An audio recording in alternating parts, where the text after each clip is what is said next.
chicken club and juicy chicken. Others have, marinades. Usually they take out, and we can tell that it was put together at home. My name is Meredith, and a little thing I love about Chick-fil-A's mac and cheese is the oven toasted cheesy top layer. If home had a flavor, it would be Chick-fil-A's mac and cheese. I'm passionate about it. You show great promise. And with a Promise and San Jack scholarship, you can reach your goals debt-free. Promise is money to help cover the cost of tuition and books at San Jacinto College. It's available to graduating seniors living in the San Jacinto College taxing district, regardless of your GPA or income. Get your credentials to the apply to be a Promise Scholar today. Visit our website for more information.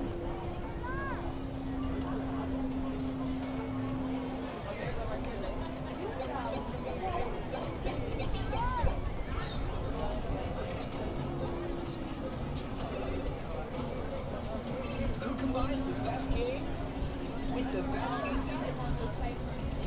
Mr. Gaddy's, of course.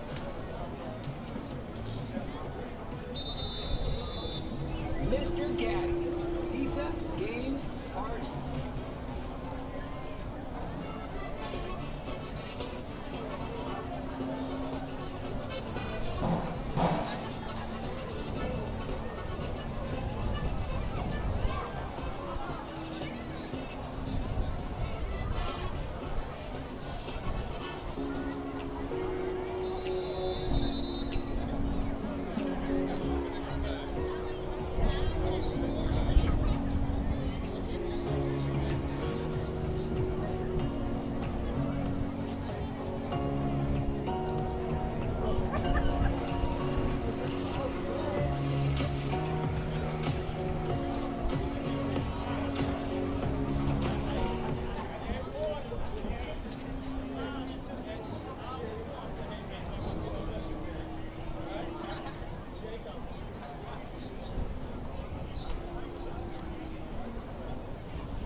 Good evening, ladies and gentlemen. On behalf of the Galena Park Independent School District, welcome to Galena Park ISD Stadium for tonight's UIL varsity game between the visiting Spring Westfield Mustangs and your UIL Division I defending state champion North Shore Mustangs. Those going to compete here tonight are high school athletes participating as members of opposing teams. They are friendly rivals, not enemies. This concept, the idea of friendly competition, is basically the theme of interscholastic athletics. The visiting team tonight, and in every interscholastic game, is a guest of the home team and should be treated accordingly. Tonight's game will be conducted under the rules and regulations of the University Interscholastic League. The officials are assigned to administer the rules of the game and have been agreed upon by representatives of both schools. We urge you to show them the proper respect and accept their decisions without question. We would also ask that you show the proper concern for any player injured during the course of tonight's game.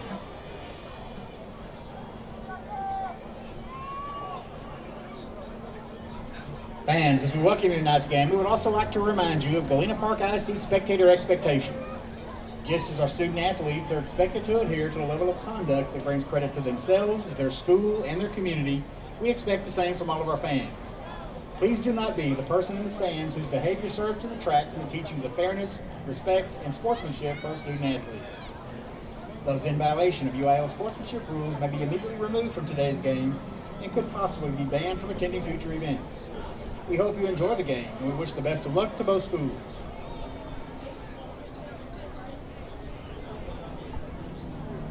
Ladies and gentlemen, to ensure a positive and exciting atmosphere for today's game, we need to ask for cooperation with the following stadium rules. First, state law prohibits the possession of alcoholic beverages, as well as the possession of illegal drugs on public school grounds. Smoking, including e-cigarettes or tobacco use on public school grounds, is prohibited by state law. And state law prohibits the possession of firearms or weapons of any kind. Those in violation of the law will be prosecuted. Galena Park ISD Stadium rules require that all food or drinks be purchased in the stadium. No outside food or drinks will be allowed to enter the stadium. Coolers and backpacks and oversized bags will not be allowed in the stadium. Fans who leave the stadium for any reason must purchase another ticket to re-enter the stadium. No spectators will be allowed onto the playing field at any time. Air horns, bells, whistles, or other mechanical noisemakers are prohibited at all stadium athletic events. The use of laser pointers or other similar devices, as well as the use of flash photography during the game, is prohibited. In addition, items such as frisbees, balloons, and balls are prohibited. For safety reasons, the use of umbrellas in the stadium stands and seating areas is also prohibited. All stadium guests are subject to search. Animals other than service animals are prohibited. In addition, please keep the aisles of the concourse level and the areas around the concession stands clear. No standing or loitering in these areas will be allowed. Failure to comply with these stadium policies may result in removal from the stadium. Please help us make this the best high school football environment in the state of Texas. Your cooperation is greatly appreciated.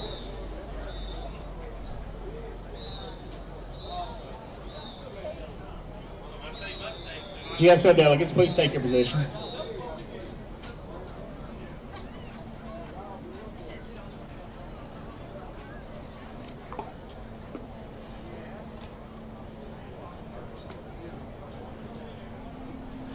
Ladies and gentlemen, at this time, we'd like to direct your attention to the center of the playing field, where you will see UIL Good Sportsmanship League delegates from North Shore Senior High School and Westfield High School exchanging tokens of friendship and good sportsmanship on behalf of the District 21-6A and 14-6A Good Sportsmanship Leagues.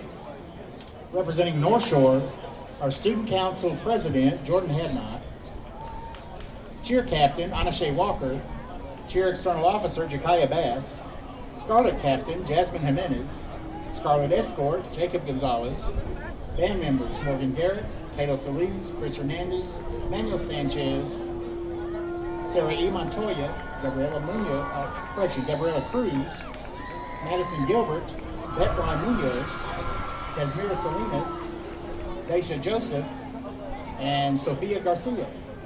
Spirit Squad members, Maya Abdullah and Evelyn Lopez. Representing the Westfield High School GSL are their delegates.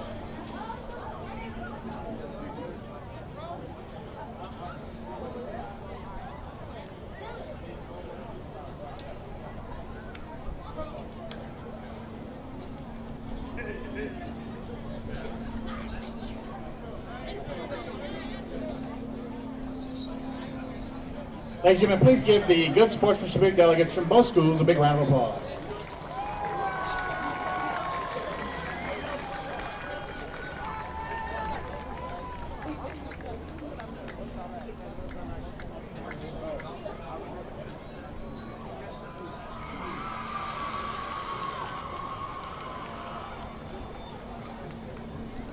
And now introducing the Westfield High School varsity cheerleaders. Senior captain, China Gray. Junior USA All-American, captain, Titania Arsenault. Senior Taylor Levi.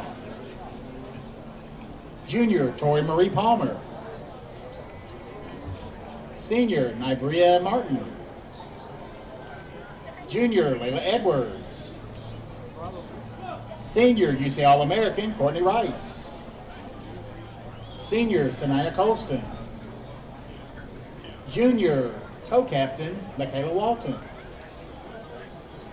Junior Haley Dixon. Junior Jay Lawrence. Junior Brianna Foster. Manager Janiah Kane. The Spirit Girl of the Week is China Gray. The Westfield High School cheerleaders are under the direction of coaches Angela Williams, Portia Oliphant, and DeAndre Cooper.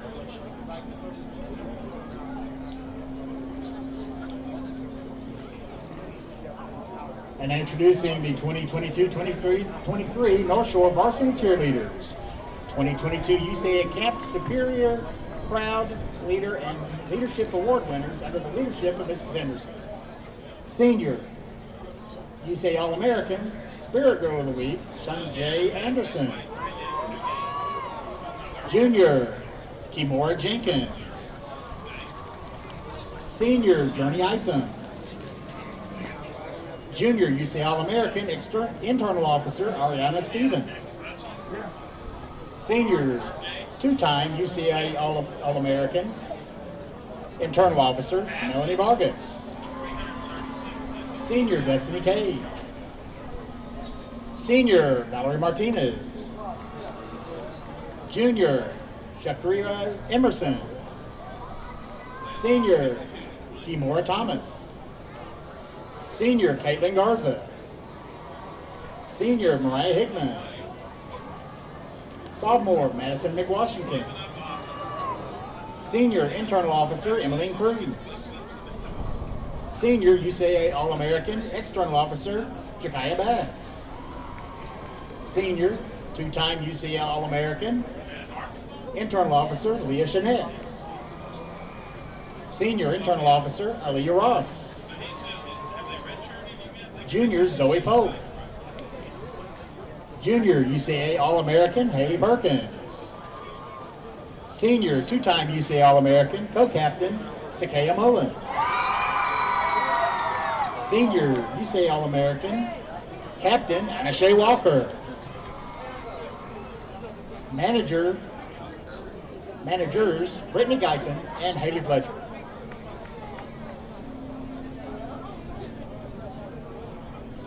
The North Shore Scarlets, the 58th line of the award-winning North Shore Scarlets dance team, would like to announce their managers and escorts for the 2022-2023 school year. Head manager is Priscilla Diaz. Scarlet manager Andy Miyagawa. Scarlet escorts Jacob Gonzalez, Jeremiah Gray, Caleb Krause, Dan Nunez, Adriana Pacina, and Eduardo Vasquez. The Scarlets would like to thank Mr. Jose Jimenez for his donation of palms for our kids' clinic. Also, thank you to all of the participants of our dance clinic tonight. We love dancing with you.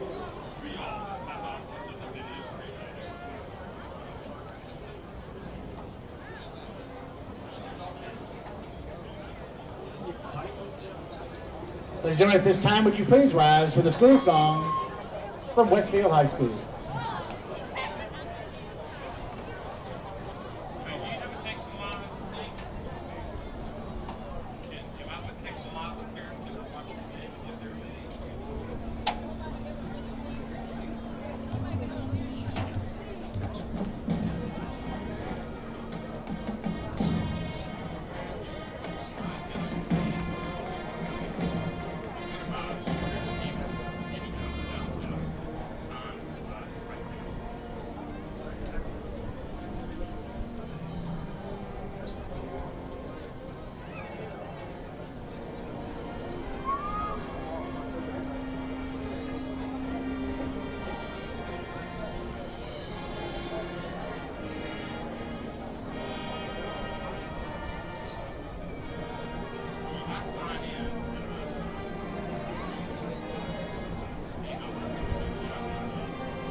Please remain standing for the school song from North Shore Senior High.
Ladies and gentlemen, the North Shore Mustangs.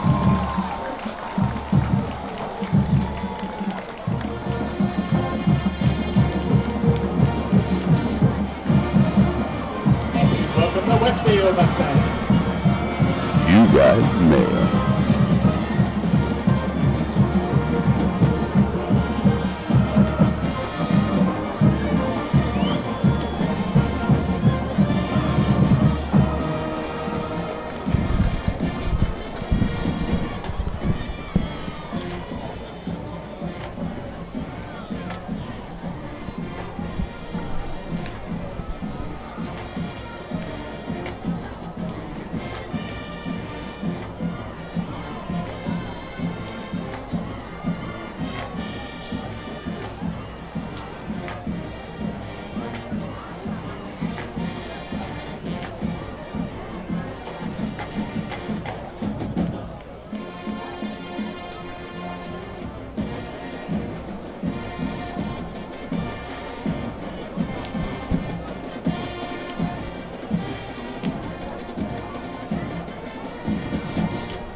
Ladies and gentlemen, at this time, would you please rise?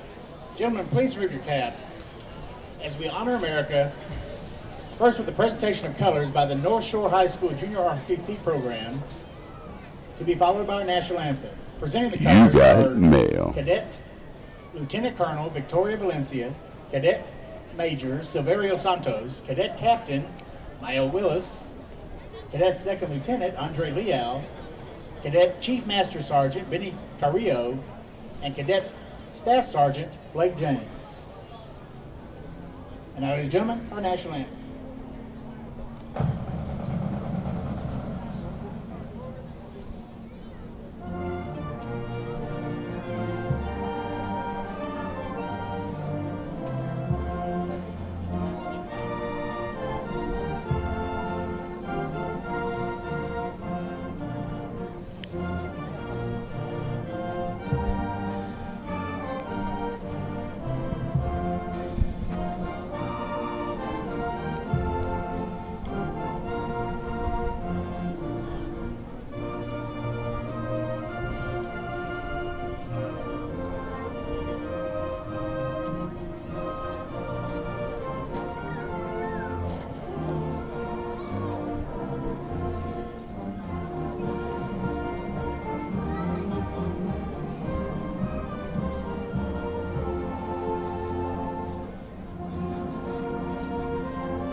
Welcome to Friday Night Football at Galena Park ISD Stadium, where we have one of the best matchups of the season so far this year with the 2-0 Westfield Mustangs versus the 2-0 North Shore Mustangs. This is Rick Blunt along with my broadcast partner Carl Thies. And Carl, these two teams absolutely do not like each other. Yep, both of them are called the Mustangs, and it's going to be a Mustang fight to the end tonight. So the captains on the field are Guillory, Anderson, Joseph, and Dudley. And Dudley for North Shore, and Palamo, Stamps, Cathcart, and Ladeau are the captains for Westfield. And Carl, this is a much anticipated matchup with the Mustangs from North Shore not doing too well against the North Side Mustangs, 2-6 in the last 8 meetings. Well, it's a lot of these kids played last year, and this Westfield bunch was the only team that beat the North Shore Mustangs last year on the way to the 15-1 state championship. North Shore wins the toss, they defer. So they will be kicking off, and both of these teams are both athletically equal. They have great talent on the skill positions and great speed. Both of them state ranked, area ranked and state ranked. Yeah, North Shore being first in the city, and I think Westfield 6th. And I don't know about you, my friend, but I'm pretty excited to get this game kicked off. Yeah, this is just this is why we love high school football. Two great teams. It doesn't look like a sellout crowd, but the home side has sold out all tickets. Got a lot of people late arriving, and well, they're still getting their hot dogs and popcorn from the concession stands. And got people parking right now, so it'll be full by halftime. So you can watch this game on Galena Park ISD and have it streamed live, or you can go to Texan Live and watch it. And we're doing the audio for both, and Brady back there is producing us. And you brought a special spotter in, so we should be ready to go. We're not going to see white on white again tonight. Amen.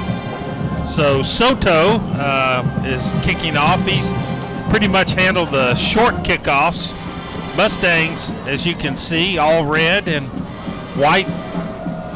Thankfully, we don't have to have those jerseys they had on last week.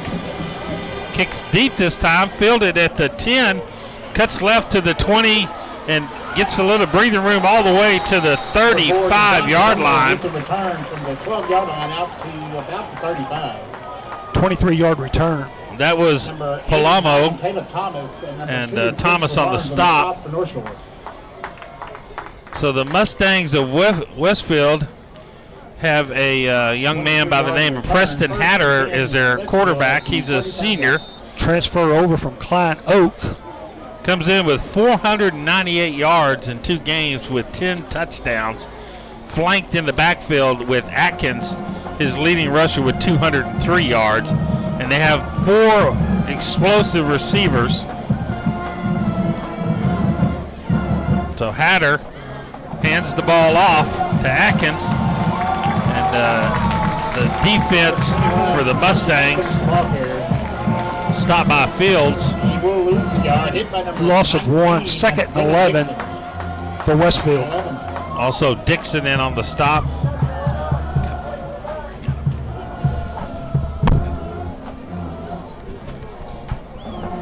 So 3 receivers on the right side. Here's the snap, the handoff to the left side, and Atkins going nowhere. I.G. Atkins again, the ball carrier. Stopped near the line of scrimmage. So it brings up 3rd down and 11. No gain, 3rd and 11. North Shore usually dials up a blitz with Mr. Garrett Cross, with the coordinator. And John K. smiles every time on that. Just bring those linebackers. So here's a little slip screen over here, and he falls down. That's to Palamo. He falls. And first possession starting on their going to lose 5. 35-yard line, and they're going to end up punting. And that is going to put Mr. Evan Jackson back. Now, I was told by the coaching staff of the Westfield that their kicker, he handles all their kicking, is Demas. And I asked him, tell me a little bit about him, and he said he was a weapon. Well, so he must have a great leg. He does everything. And ball turns over, fielded at the 40, cuts back up to about the 48-yard line, tackled on the play by Ladeau. 31-yard punt, 7-yard return by the North Shore Mustangs. Mustangs, 10 minutes remaining in the first quarter. North Shore will scrimmage from their own 47-yard line, 1st and 10. So Bailey coming out under center. Now he's in the shotgun. And he has Johnson in the backfield with him, Rashard Johnson. Choo-choo. Mr. Choo-choo. So here's a snap, and Bailey looking downfield. Got time, going deep. Hello, Mr. Amador. Oh, my goodness, he drops it. That's twice this year we've seen Amador drop a ball. After going all last season without dropping any. And we have a timeout on the field. And we'll be right back after this break.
Would you?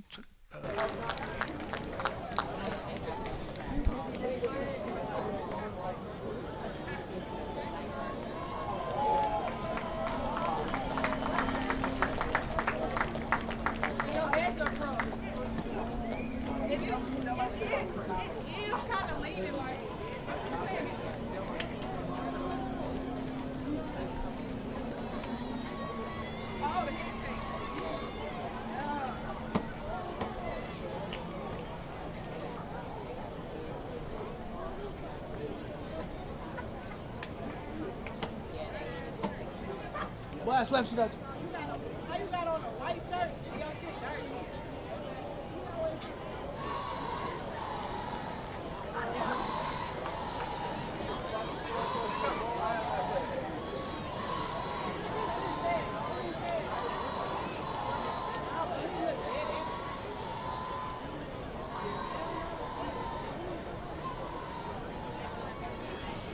Welcome back to Galena Park ISD Stadium. We had a timeout for an injury, and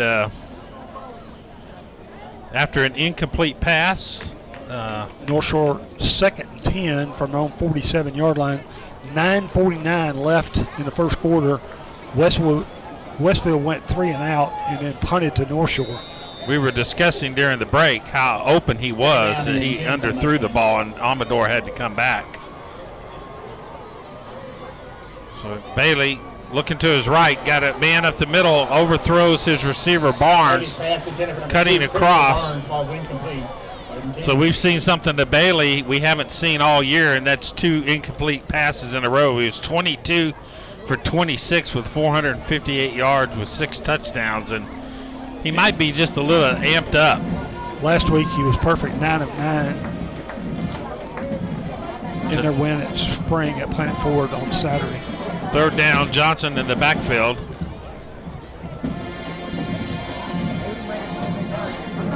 Johnson now moves over. Hand off to Johnson. Cuts through, picks up first down, 40, go Choo-Choo! 30, 20, got one man to run over. Touchdown, Rashard Johnson! 53 yards. That'll help his average for tonight. The train got on the track and never got off. And a 53-yard touchdown run by Rashard Choo-Choo Johnson. Johnson came into the ball game 16 carries for 132. That 53 yards helps him on this season now with 187 yards rushing. How many teams would hand off 3rd and 10? Not many. Not many. So here's the extra point. Carlos Dominguez placement is good. Up and good. So with 9:30 left, North Shore Mustangs jump out 7-0. You're listening to LSN Sports and Texan Live. Key blocks on by number 84 Cameron Smith and number 2 Christopher Barnes on the touchdown run.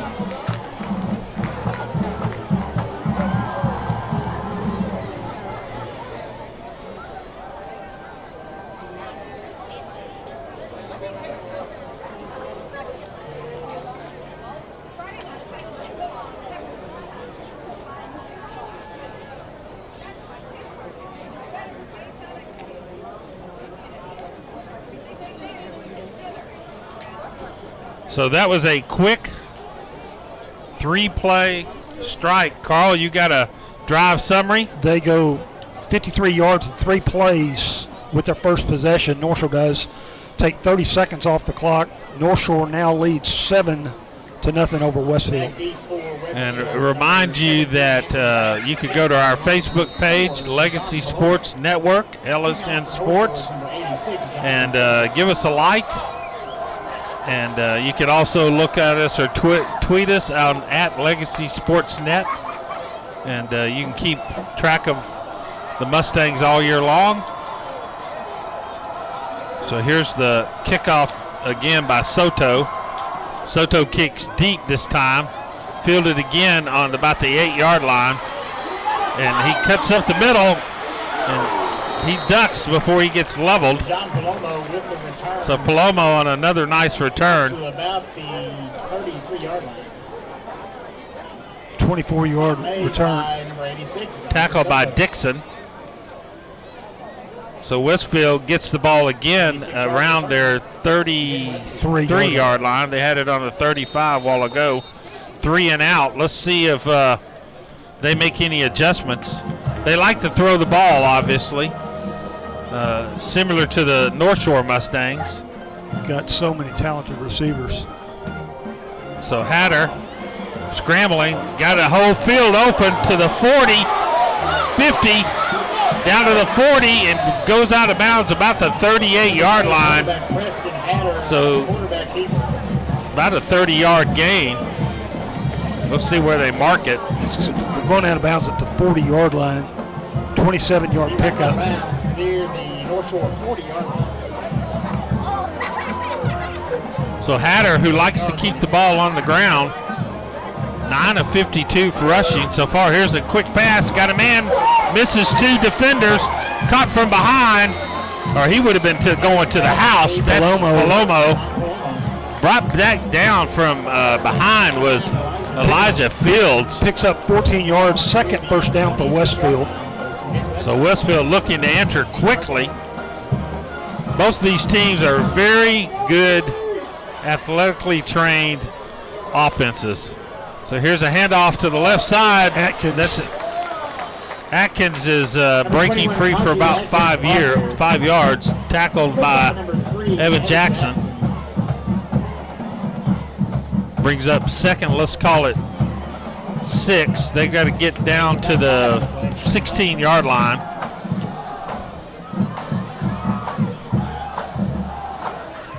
Here's the snap. Takes the handoff, looking downfield. Got a man open. Intercepted. It went out of the hand. Did he drop it? No, he dropped it. That was Evan Jackson. No, excuse me, Jacoby Davis. It was in the receiver's hands, and then Jacoby Davis had it in his hands, and it must have had some butter on it or something because it came out of both of their hands. That would have been a big turnover, Carl. Yes, it would. Westfield up front starts Bell at tackle, Peters, Joseph Guzman, and Ohanga at right tackle. Chris Walker's the tight end. Oyanga is his name. There you go. Oyanga. You said it better than I do. Hatter looking. Now you got to keep him in there. Got a man out of the backfield. Thank goodness he slept. That was Palomo. He cut underneath. And he's going to pick up 6 and another first down. Third first down for Westfield on the drive. He looked like he was going to the house.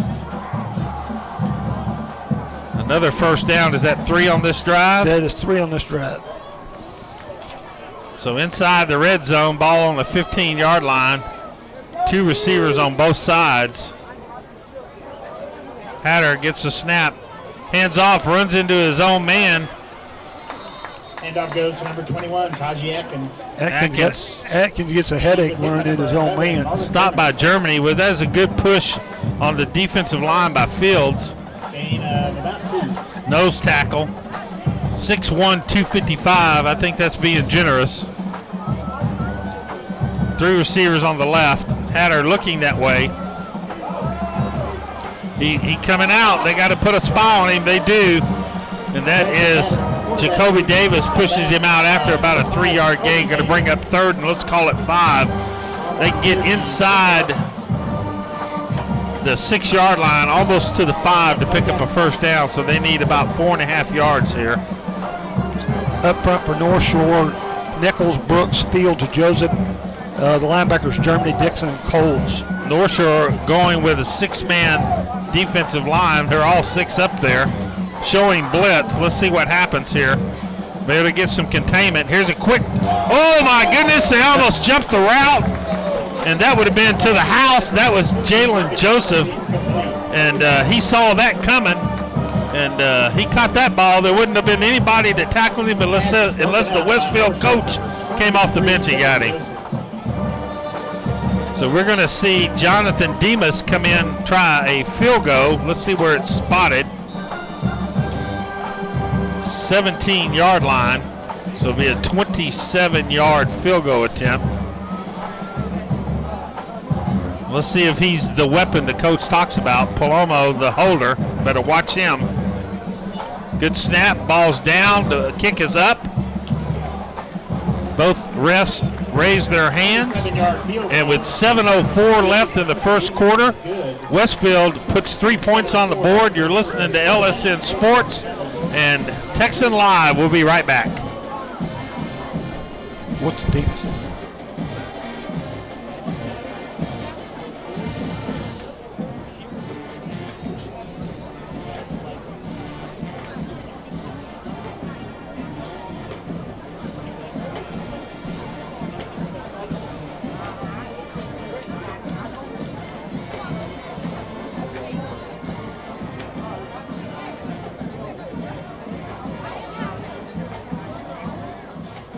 Rick Blunt, Carl Thieves back at Galena Park ISD. Carl, you got a quick drive summary? 2:18 time of possession. They're going to go 57 yards in 7 plays.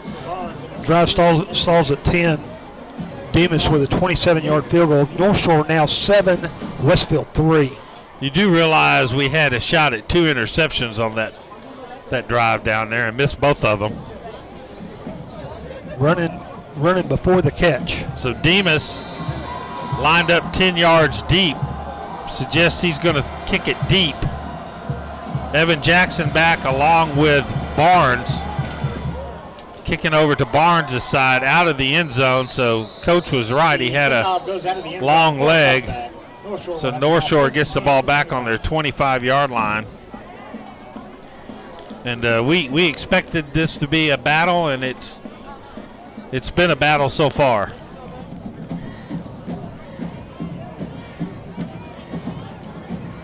So Amador is out of the game, so North Shore brought in another receiver, Cameron Smith. 5 receivers, no back. That doesn't mean he's going to throw it either. Bailey likes to run from this formation. Bailey throws quickly. Gets away from one man and gets smacked and gets still on his feet. Ran into a wall, backed up and kept going. So that was Caleb Thomas, the tight end. McCray on the tackle. He hit that. McCray hit him and he came back for some more. Picks up 12, second first down for the North Shore Mustangs. Well, that's because they got 53 yards on the first play. So here is the snap to Bailey. Bailey got a man open. That's Barnes. Cuts back. Slips away. He's slippery. He gets about 7 yards or 8 yards on the carry. I mean on the pass. Give him 7. Second 3. So they have Barnes and Guillory on the left side. Now Barnes shifts to the right side. They brought in a back, and I believe that's Hardiman.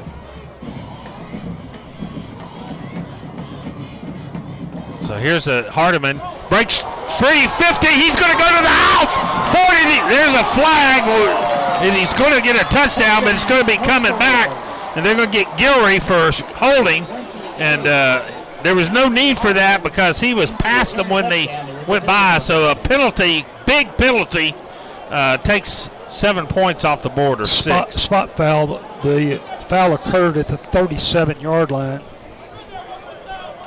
So it's going to come back 10 yards. Let's see where they marked it.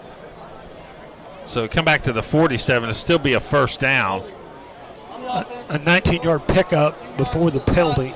And I didn't see if the person he was holding had a shot at the play, but it appeared that Hardiman was already past him. He was down around the 25 when he threw the flag. Yeah, the official threw the flag by his head. But that doesn't mean anything. So North Shore, big penalty there, takes points off the board. North Shore was scrimmaged from Westfield's 47-yard line. Did pick up a first down. Third first down for North Shore. So North Shore has 2 backs, Hardiman and Johnson. 3 receivers. First time we've seen this set. Johnson straight up the middle, dive play. He's going to pick up about 5 yards. You got to keep that defense honest. That's what Johnson does. And he gets past that secondary. Johnson for 4, second 6 for North Shore. Tackled on the play by Moore.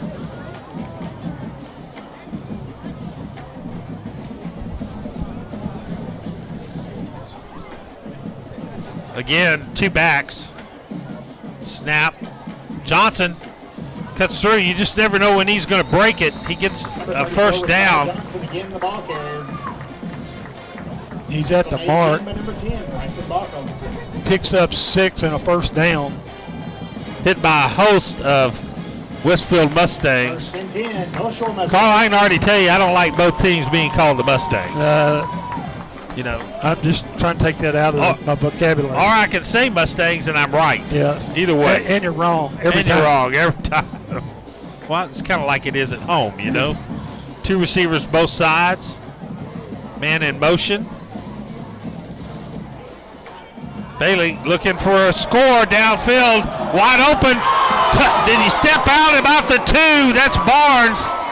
Barnes adjusting to it. Wide open. Pass complete to number 2, Christopher Barnes. He's out of bounds at the 2-yard line. Pickup of 35 yards for Christopher Barnes. First and goal for North Shore. 5th first down. And they're going to have Hardeman in instead of Choo-Choo. Bailey has not run the ball tonight, has he? No, he has not. So North Shore with a 6-man front, 2 receivers. That's just basically to keep those 2 guys out of the picture. They're going to give it to Hardeman, and he ain't going nowhere. Nice defense. Tackled on the play by Balka. No gain. Second goal. Actually, he might have. No, they still got it at the 3. Westfield has a big defensive line led by Xavier McCoy, 5'11", 300 pounds, and he wears number 99, Xavier McCray. Let's see what Mr. Bailey draws up here. I wouldn't be surprised if he kept it and ran to the right side. Nope, he hands straight up the middle. That's Hardeman. 3-yard touchdown off the left side. So Hardeman is rewarded after he lost the touchdown a while ago on the penalty. So 3-yard touchdown run for Mr. Hardeman. That's Hardeman's 2nd touchdown of the year. Came in 13 carries for 139 yards. Make that 2 touchdowns on the year. And Dominguez, I believe, is in to kick the field goal, and we were missing a blocker to Corey Kendall. And now I think it's going to cost North Shore a timeout. Let's see. Yeah. No. I didn't take it. 20 seconds still left. They got time. Let's make the point here. High snap. Good hold. Kick is up and good with 14-3. 4:13 left in the first quarter. You're listening to LSN Sports and Texan Live. We'll be right back.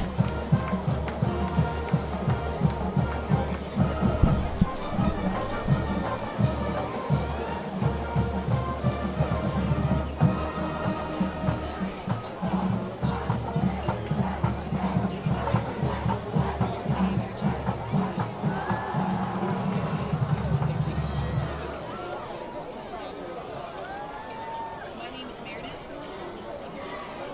Chick-fil-A's mac and cheese is oven toasted cheesy taglier. Rick Blunt, Carl Thies back at Galena Park ISD Stadium. North Shore leading 14-3. Carl, if I'm doing the math right, that's a 75-yard drive. 75 and 8, 2:17 off the clock. North Shore now 14-3 over Westfield. DeAndre Hardeman 3-yard touchdown run.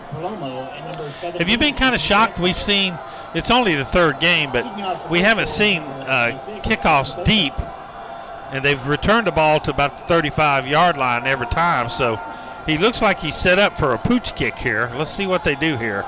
And they do. And it's fielded still at that's Paloma. And what happened here? The other man called for a fair catch. Oh, so Thomas called for a fair catch, and Paloma was looking back like, what you doing? Ball is at 4-yard line, first down.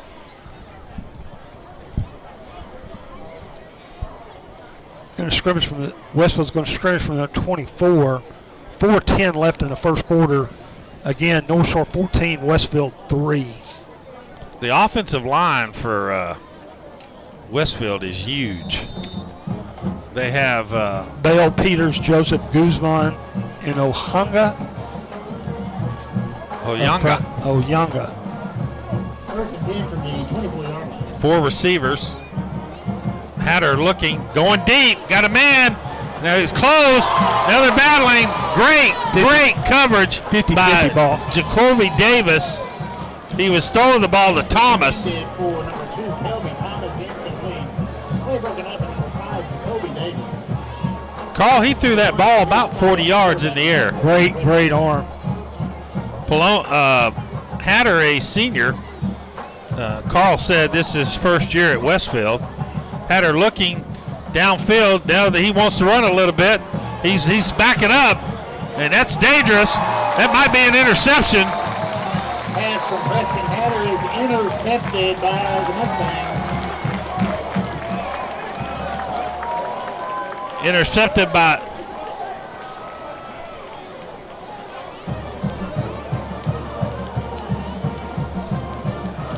getting the number right now. It looks like Dylan Dixon, linebacker, number 19. But right at him, and when he lobbed that up, you could tell he was throwing a jump ball, and it made a really bad decision to throw that ball. North Shore only brought 3 on the play. He was not pressured. North Shore Mustangs start at the Westfield 28-yard line. So Bailey trapped, gets away, doing the Houdini. Gets it to 20, 10, got a block downfield, cuts upfield, touchdown, Bailey. 28-yard run for Caleb Bailey. Number 9, Caleb Bailey forced the scramble. He's in the end zone for the touchdown. Clearing block by number 4. That's Hillary.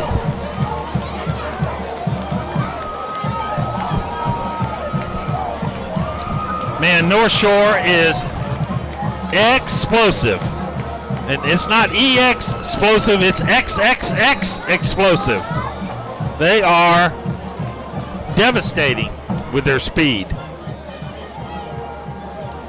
Here is Dominguez. Kick is up and it's good. That makes the score 21-3 with 3:35. North Shore all over Westfield, scoring every possession. You're listening to LSN Sports and Texan Live. We'll be right back after this break. Who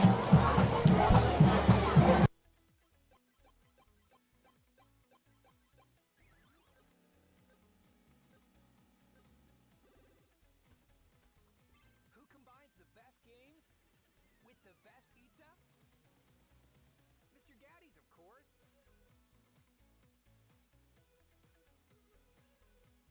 Mr. Gaddy's. Pizza, games, parties.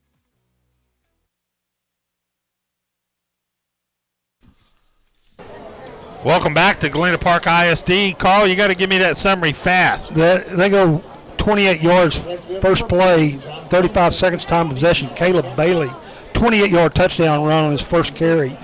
North Shore Mustangs now lead 21-3. And give us the name of your company, sir. The athleticdepartment.com. We're a full-service stat company for high school and colleges. How many schools are you doing? Doing 34 districts. So now we have a parent It's the first time out of the hat. timeout. So want to remind you that you can enjoy all the action on Legacy Sports Network social media pages. You can go to our Facebook page at facebook.com/LSN Sports. And I would appreciate it if you would like us. If you don't like us, just go look at the page. Or you can go to Twitter at Legacy Sports Net to keep up with all the great action all season long. Legacy Sports Network, building a legacy one game at a time. Carl, we've watched 3 games this year, and this offense with this starting 11 has been unstoppable. It's been unstoppable, and they're getting better. And they have Scary. played some good quality teams. And now Dylan Dixon set up that touchdown, his first interception on the year. That junior linebacker stepped in front of that P.J. Hatter pass. So they went with a pooch kick a while ago. Now they're going to completely other side. And whoa! As the fans, Thomas got ran over by. We only have one choo-choo, but we might have to come up with another train on that one. It looks like he was a Union Pacific right there. It looks like he was hit by Porter, linebacker, on the stop, but that was Thomas, and I think he felt it. I think he's hearing some bells. Is what I'm trying to say. He's going to watch for those railroad crossings. Yeah, he got hammered. So Hatter just does a quarterback keeper, picks up 5 yards, and he was tackled by Dixon. Grateful we have a spotter in the booth, and even with a spotter, fast and furious. It's hard to read some of these numbers on their jerseys this year. And no, it's not because we're getting old. Here's a handoff to the left side by Damir Scott. And he gets taken down by Anderson. We haven't called Anderson's name tonight. Premier safety for the Mustangs. Going to get 5 to the 44. First down, fourth first down for Westfield. We've watched Jalen Anderson grow up. Javen, senior this year. He's going to play on Saturdays. Here's Hatter handing off, and he keeps it. And should have handed it off. Well, I don't know. He went down pretty fast too. He keeps it, probably loses 2 yards. Tackled by Jarvon Coles. Going to lose 1. Second and 11 for Westfield. Carl, you talked at pregame with me that you thought this defense was. It's getting better, and I'm very impressed. These front seven. All the front seven graduated. These are all first-year starters. And they just do not give any time. Nichols on the tackle on the sack, and Hatter had nowhere to go. He just became a Westfield sandwich on that one. You know, we watched them play the Woodlands, who have a great quarterback who's carved up the other teams they played. And North Shore, when he left here, he didn't want to see red again. And I got a feeling when Hatter leaves here, he's going to be seeing number 99, and he's going to be seeing Ryan Nichols' number. About 4 of them got him there. Loses third down. 6. Loses 6. 3rd and 17. You know Cross is sending them right here. 6 of them are on the line, maybe 7. They're all coming. I think Coach called timeout. There's a flag. Coach wanted the timeout. Was that encroach? False start. I think that was all about the Mustangs bringing all those linebackers. Oh yeah, they were. Are they declining it? They didn't get decline snap, it, right? Yeah, they didn't get the snap off. Yeah, they can't decline it. So it's going to be 3rd and forever. Ball spotted back at the 32. They have to go inside North Shore Mustang territory for the 46. 3rd and 22. And as usual, the clock down there, the scoreboard has 3rd and 11. Okay, they're watching a different game. They're doing Madden on the PlayStation. Yeah, the scoreboard crew, there it is, was as good as the camera crew that we have here. But they're catching up. It's the 3rd game of the season, Rick. Cut them some break. 3rd down. We are so grateful for Galena Park and how they treat us here at the stadium. It's just first class. Hatter scrambling for his life again, looking, and he says, yikes, I'm getting rid of the ball. And he had time, but nobody open downfield, so they're going to punt again. He was being chased by Jalen Joseph. And this is going to be their 2nd punt. Now this kicker, Demas, has done a good job. But like I told the coach down there at Westfield, he might be a good kicker, but he better not kick it too deep to Evan Jackson. because Mr. Jackson will say hello to the goalpost down there. 4th and 22. And he better get rid of it. And it's a knuckleball again. Jackson fields it. Cuts it to 40, 50. Got a left side. 35, 30. Cut back right. 20, 10. Touchdown. Evan Jackson. No flags on the field. 64-yard return, Evan Jackson. I told that coach he better not kick it to Evan Jackson. And Action Jackson puts another 6 up there on the board for North Shore. Mr. Jackson is lightning. There's colleges lining up to sign him to do all kind of plays for them. Wide receiver, punter. I mean defensive back, whatever they want him to do. Punter and punt returner. How long did you say that was, sir? That was a 64-yard punt return. That puts North Shore up. Did that go through? Nope, it did not. He missed the extra point. So the score is now 27-3 with 40 seconds left in the first quarter. I'm out of breath. You're listening to LSN Sports, and Texan Live will be right back.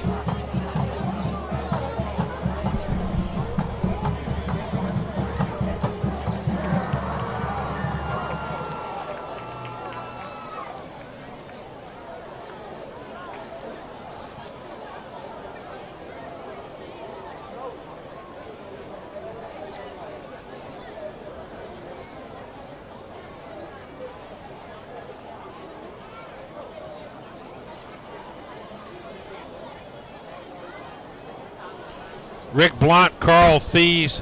There's not a drive summary required on that one, Carl. Just a 64-yard punt return. Demas probably won't punt to him the rest of the night. He's going to be looking for some fan in the stands. No, he's going to be kicking to the coaches over here on the exactly sideline. right. So are those numbers down there blurry? Are they blocked or? You're just getting old, Rick.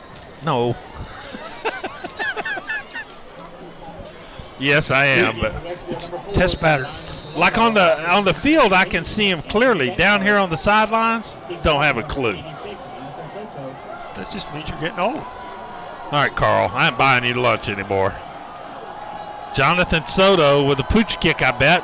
Now he's kicking towards the other side.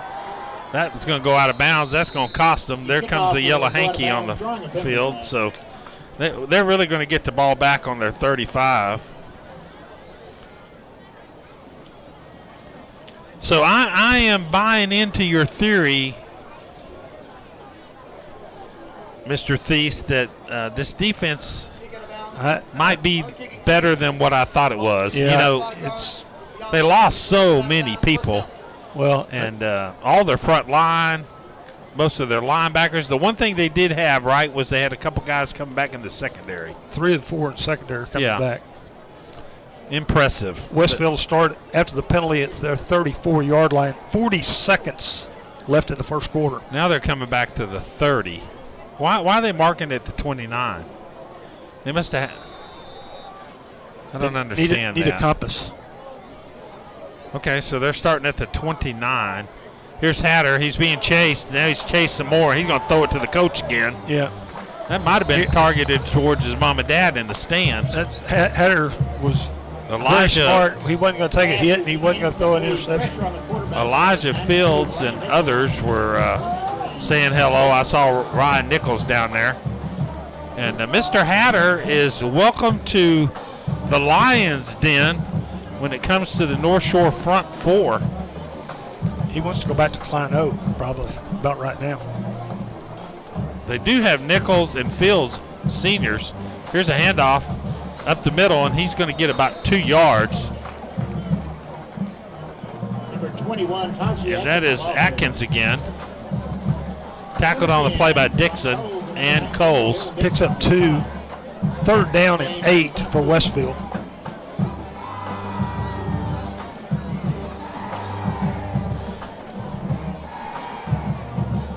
So Hatter looking to his left, got overthrew He overthrew everyone.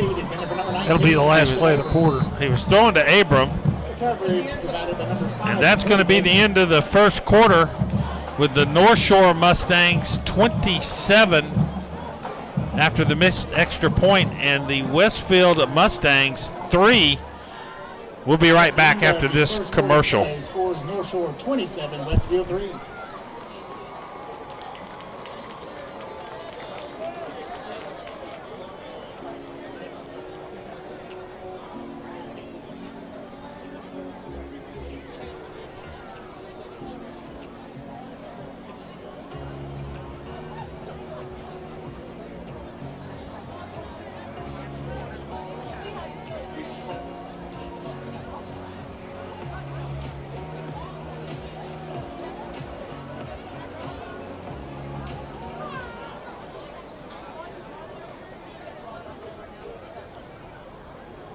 Rick Blunt, Carl Thies. Well, we've got a 4th down and 8. And we've got the punter coming up. And Carl, Demas? let's see where Demas kicks it to. He's going to kick it by the... Demas in punt formation. He is kicking it to the right. He's going to kick it right to him. Takes it Big 37. mistake. And he gets it all the way back to about the 49-yard line, taking around the 35, so about a 14-yard punt return. 32-yard punt. Let's see where they mark it. They're going to mark it at the 48-yard line of Westfield. And so far, if I can keep track of my math, North Shore's had the ball offensively 3 times and scored all 3 times. And then and they have a punt return for a touchdown. So if I'm correct, the punter for North Shore is still sitting over here on the bench drinking his Gatorade. That's exactly right. Although the punter happens to be having Jackson, so wouldn't exactly say he's been drinking Gatorade. So here's Bailey. They're definitely passing more than they're throwing. Bailey still chased out of the pocket, and he got about 5 yards, tackled on the play by Nehemiah Stopped by number Allen. 92, Nehemiah Allen. See, But, man. That last year would have been a forced pass, and Willie Gaston has done a great job of getting Caleb not to force passes. Picks up 6 on first down, 2nd and 4 for North Shore. Well, Caleb has gained about 20 pounds and grown, but North Shore takes a timeout here. 11:21 left in the first half, and North Shore just dominating. I've watched most of these games. We probably watched all 8 of these games, and we haven't seen this except Westfield doing it to us.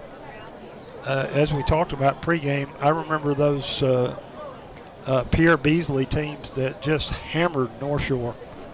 Pierre Beasley was a great quarterback for Westfield, and then went on to Rice University. Yeah, I was having a conversation that North Shore played Spring right after, I believe, the North Shore won the state championship, and they beat North Shore 56-14. And I have not seen that kind of whooping. I'm still totaling those stats. I heard that.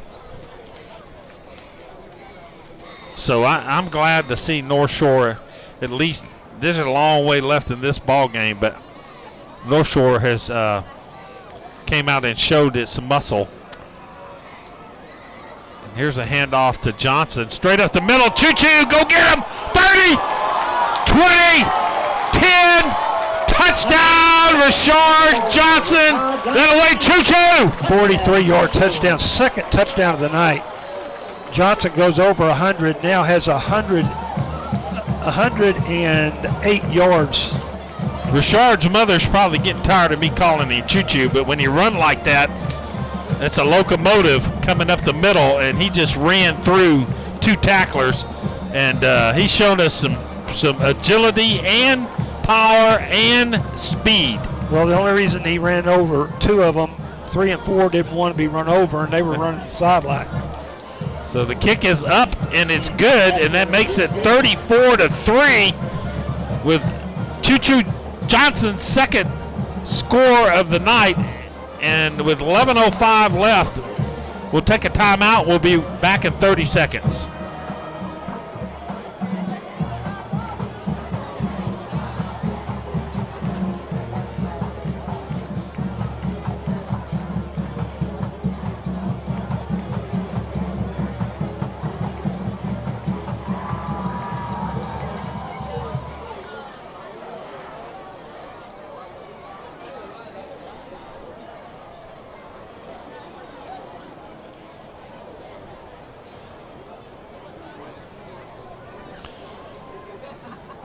Rick Blunt, Carl Thieves back here at Galena Park ISD Stadium. You got a drive summary on that one. This one's even quicker. This one goes 49 yards, 2 plays. Rashad Johnson, 43-yard touchdown, second of the night.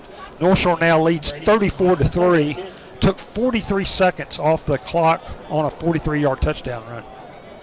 You know, Westfield is a very, very good football team. And they're going to be a state playoff. They are. They're going to be the first or second in that district. And last year they advanced all the way to state semifinals when they lost to DeSoto in the Alamo Dome. Is it fair to say they're in shock? Probably so. Well, last year they played really well. North Shore had three turnovers. They missed 2 field goals. They also had a punt blocked. North Shore self-destructed last year in their only loss. So here's a kick, fielded, and I believe it was fair caught by DeCameron Ford. Yeah, DeCameron didn't know exactly if he wanted to take a fair catch or. Near the 29-yard line. So I guess he raised his hand. I did not see it, but if you're Westfield, there's no doubt in your mind that you can score.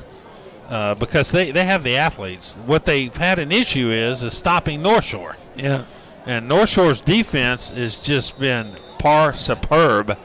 And Mr. Hatter has really not had time to do anything except run. So they got 5 receivers. Here's a quick toss out over here to Palomo. And Palomo is going to get about 8 yards. And that was a very good offensive play. Didn't take 2 seconds to get the ball out to Paloma, who stepped back off the line and gets 8 yards on the play. Tackled on the play by Fields. Paloma's 4th catch, now 23 yards. So Hatter and Atkins in the backfield. Now Atkins moves to the left side. He hands off to Atkins, and Atkins gets around the corner. 50, 40, he might go. 30, 20, 10. Did he call him a touchdown? Touchdown for Mr. Atkins. 63-yard run. Correction, number 21, Tajee Atkins with the touchdown. What a run. And just as I was speaking about the quick strike ability of Westfield, they did. They heard you. They better not go to sleep on the Mustang side, because they have the speed and the quick ability to score. And just like that, they get a touchdown. And Demas is in for the extra point. Bad snap, and he gets hammered, but he still has the ball. And he's going to – what an athletic play by Palomo. Palomo runs it in for two points. He literally got smacked, but no arm tackle. They just do like they do and hit them and hope they fall down, and he didn't fall down, and he gets 2 points. So that cuts the lead down to 34-11 with 10:19 left. You're listening to LSN Sports and Texan Live. We'll be right back. 34, Westfield 11.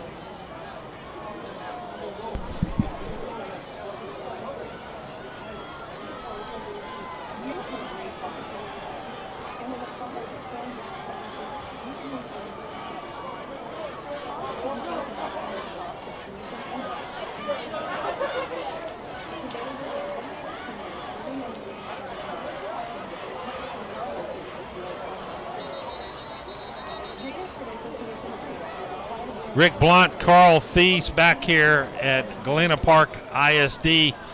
I need a drive summary on that 63-yard touchdown run by Atkins. Westfield answers back. They go 71 yards, 2 plays. Atkins, 63-yard touchdown run. Bad snap. Paloma runs it in, avoids 2 tacklers. Now North Shore leads 34-11 over Westfield. And that might be the biggest gain North Shore's defense has allowed, the first string defense this year. Demas is going to kick off, and you know how the M word, momentum. Looks like a onside kick. Got a strange lineup. Yep, they might pooch it. Nope, they're going deep, and Demas has kicked it over to the school, and it's on the tennis courts. he kicked it almost to the field house. And so North Shore is going to get the ball back. I'm not going to say where they're going to put it back because last time I thought it was going to be a certain spot, and it wasn't. So I'll wait for the referee. It should be the 25. It is. You saw that big leg from Demas right there. I did. And North Shore. They're still looking at that ball. Has 2 backs, Hardiman and Johnson, 3 receivers, and that might be because Amador's out.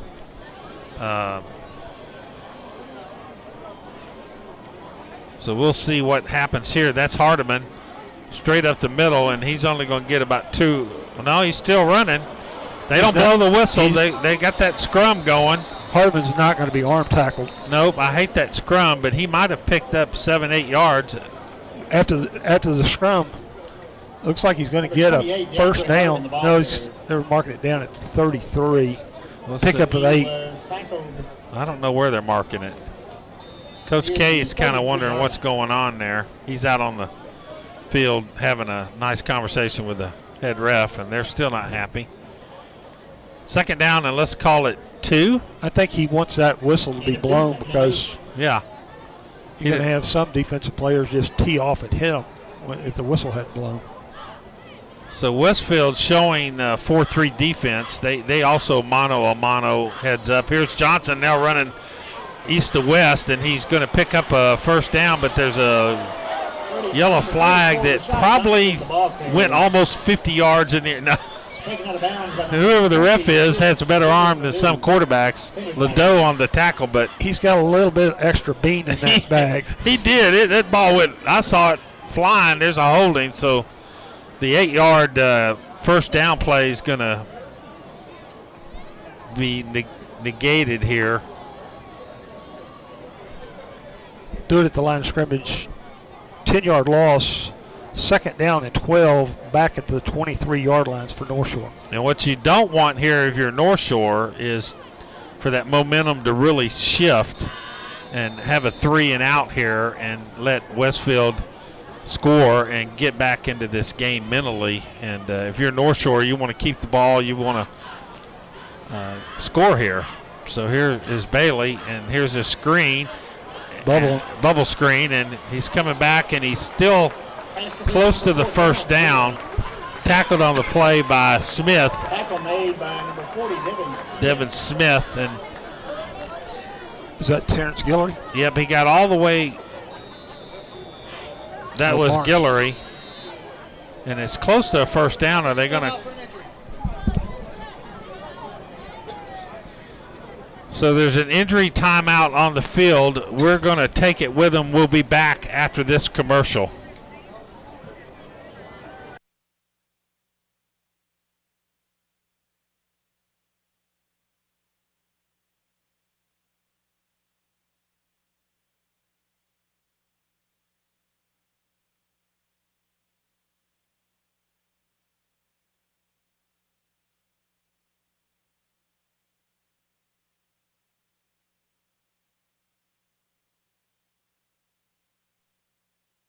So that was just a little short of a first down there. It's 3rd and inches. North Shore has 5 guys up front with a slot back, and that's probably Johnson. Here's a hand up to Hardiman. Breaks. He's got it. A little running room. 50, 40s. Tackled from behind around the 36-yard line. That was a touchdown saving tackle by Christopher Walker. 29-yard pickup. Excuse that, Balka, number 10 on the tackle, makes the play. And if he didn't catch Hardiman, there's another flag. Probably Face mask on the defense. this time it's defensive. 15 yards. Face mask. Also Ledoux on the tackle. Ledoux was the one guilty of the face mask. Should be. So they get a big penalty here and doing exactly what North Shore wants to do. Takes it down to the 18-yard line. That's to come back and punch him in the mouth. First and 10 from the 18.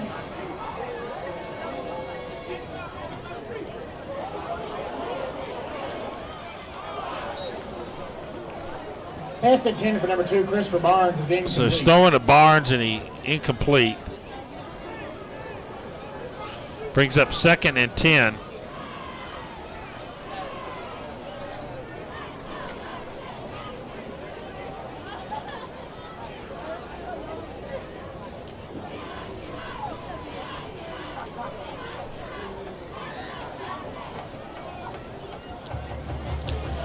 So 2nd down and 10.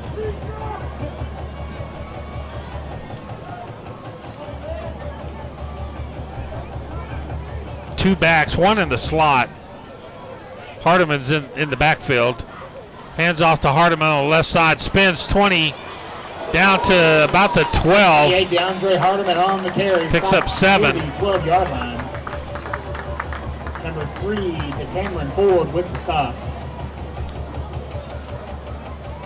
Gain of 6, over 4. Tackle by DeCameron. 3rd down. Hardiman now 6 carries for 67 They yards. jump. Let's see if there's a flag. Free Got a play. free play. Throws it in the end zone. Do they? Yep, they had a flag. Pass intended for number 81. Let's see if North Shore moved. It is incomplete. Penalty marker down. Well, who was guilty there? They're marking They're, it off on they're Westfield. marking it off on Westfield. So Taking it down to the 7-yard line. 10th first down for North Shore. 1st and goal from the 7. So they're shooting themselves in the foot on this drive. Brings up 1st down, goal to goal. North Shore with 7:23 left in the first half have a chance to answer.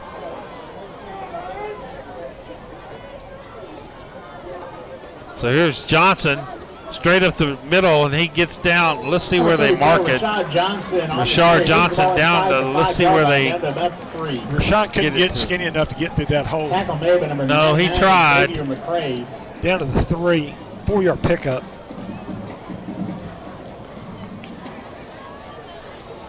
So North Shore has Hardiman in the back, but they brought in an extra tight end.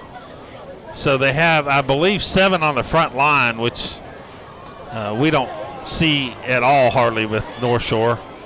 And here's a handoff to Hardiman, straight up the left side. Hardiman goes in for a touchdown, 3-yard touchdown for Mr. Hardiman. And that's his 2nd touchdown run of the game. Another 3-yard touchdown run by Mr. Hardiman. And that left side of the North Shore line, offensive line has done a great job paving the way for our running backs. Hardiman's 2nd 3-yard touchdown run. Actually, to be fair, every side of the North Shore front line's been great. Carlos Dominguez in. Kick is up, and both referees have their hands up, and the score now is 41-11. 6:30 left in the half. You're listening to LSN Sports and Texan Live. We'll be right back.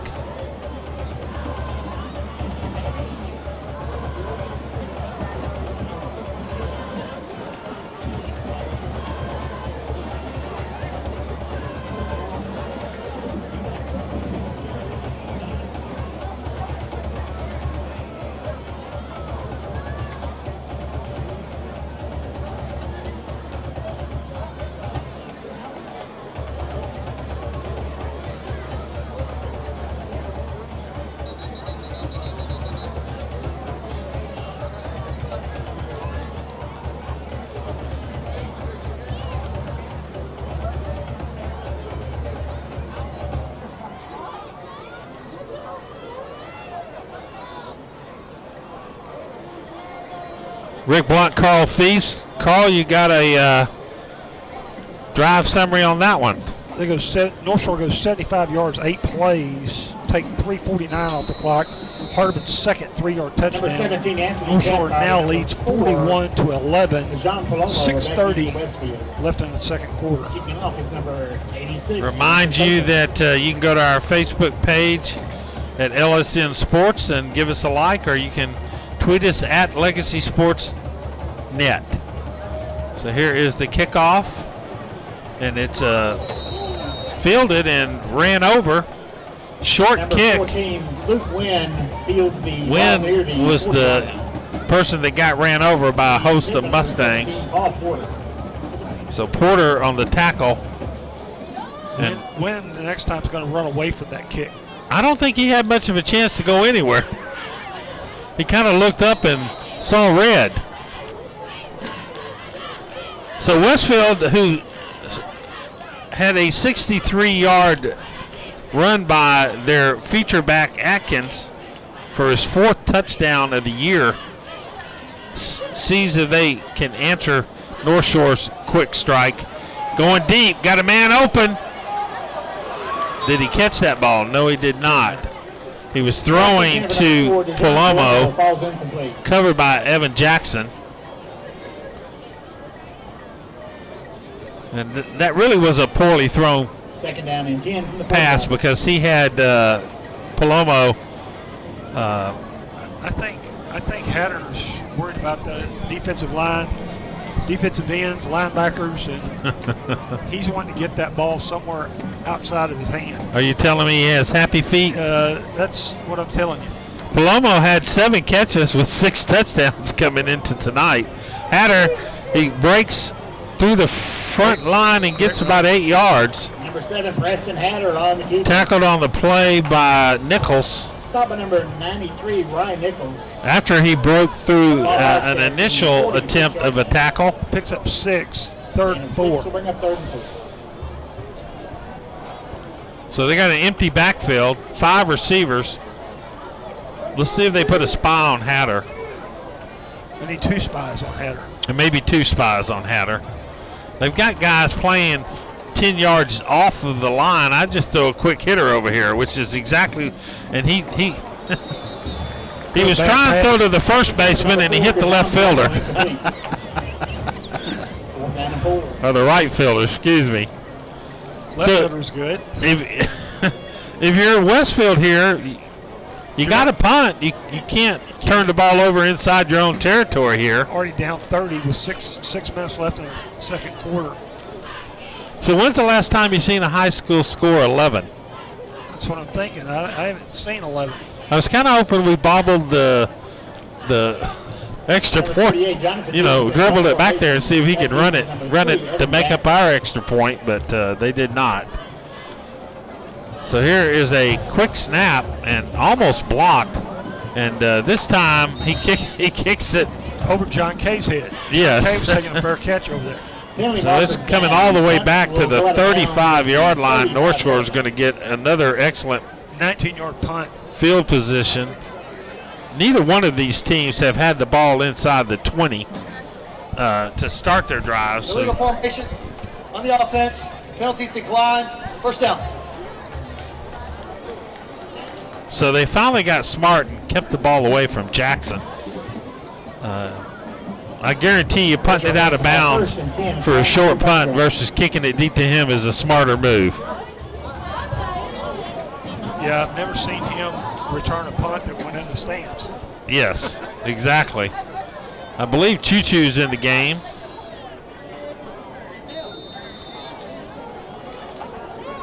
Bailey with 2 receivers on both sides, 5-man front.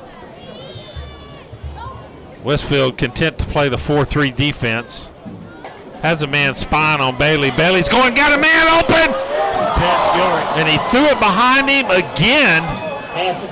Bailey, he's had 2 touchdown throws that of course that was chunked about 40 yards, but Guillory had to come back. Guillory had his man beat by 10 yards. And well, during the first 2 weeks, we didn't see any of that short passing He was on target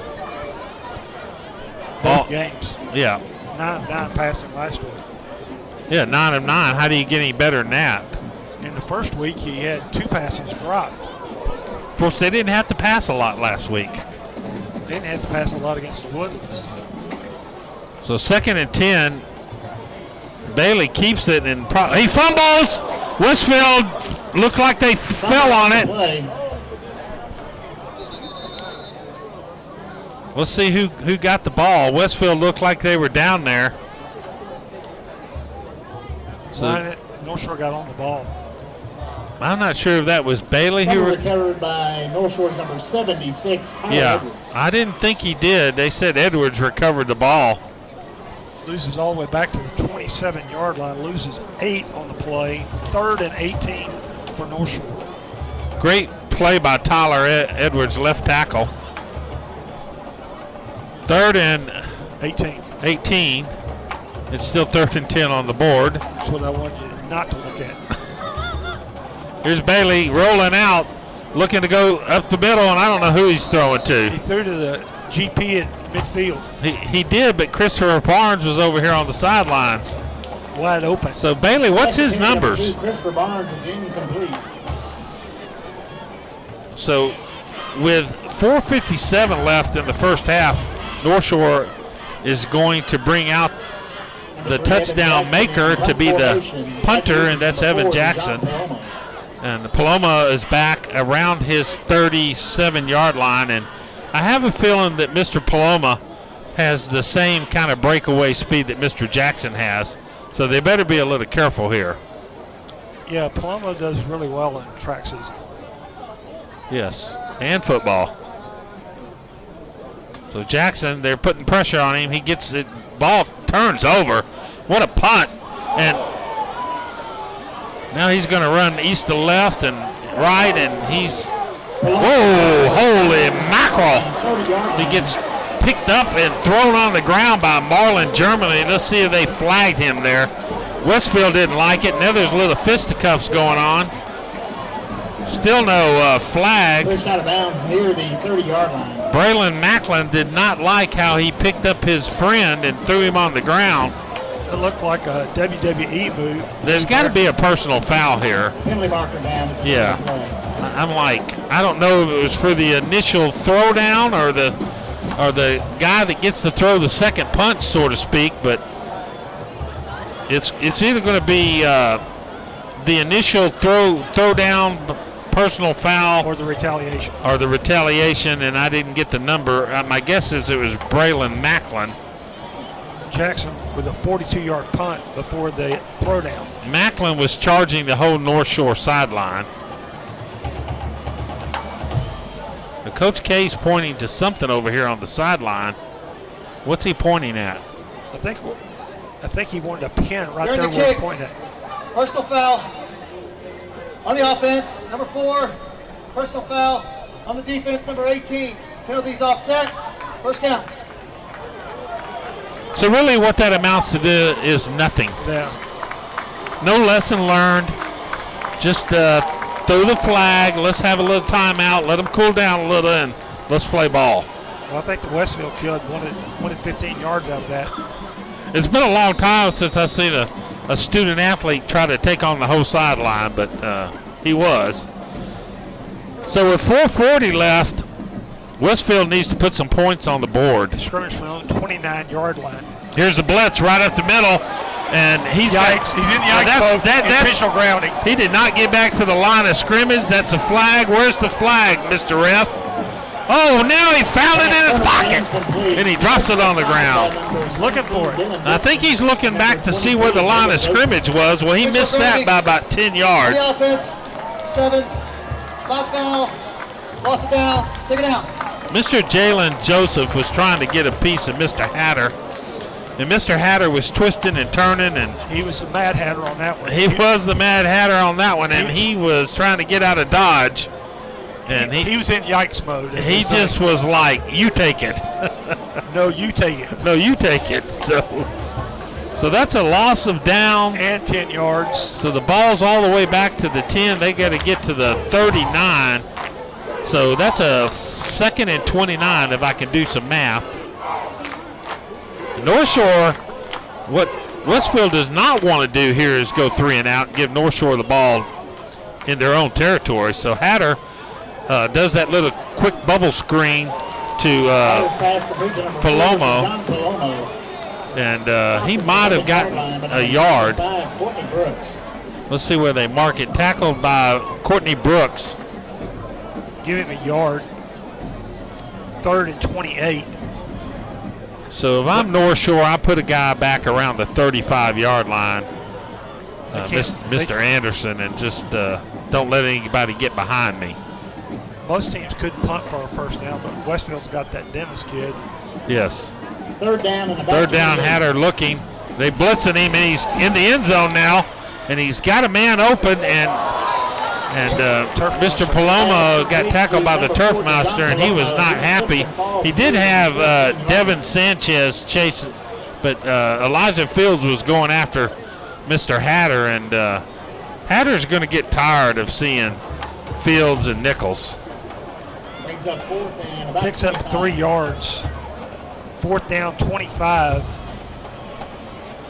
So after having very little punting in the first quarter, we've had 3 straight punts. Westfield punting now in its 2nd possession in a row, and North Shore punting its last time, and Evan Jackson standing at the 50. And if I'm Mr. Demas, I'm just punching it over here to Coach K. And I think they're going to call a timeout. That's exactly what they're going to discuss. Westfield, it's their 2nd team charge timeout of the half. That's a coach saying, son, I want to talk to you because I don't want you punting it down the middle of the field. So we got 3 minutes left, Carl. The score's 41-11. North Shore gets the ball back, and we both know the kind of halftime adjustments that North Shore makes. My question for you is, in the last 2 games with this kind of lead, we've seen 2nd, 3rd string, but Westfield's got such a great offense. I don't know if you can afford to just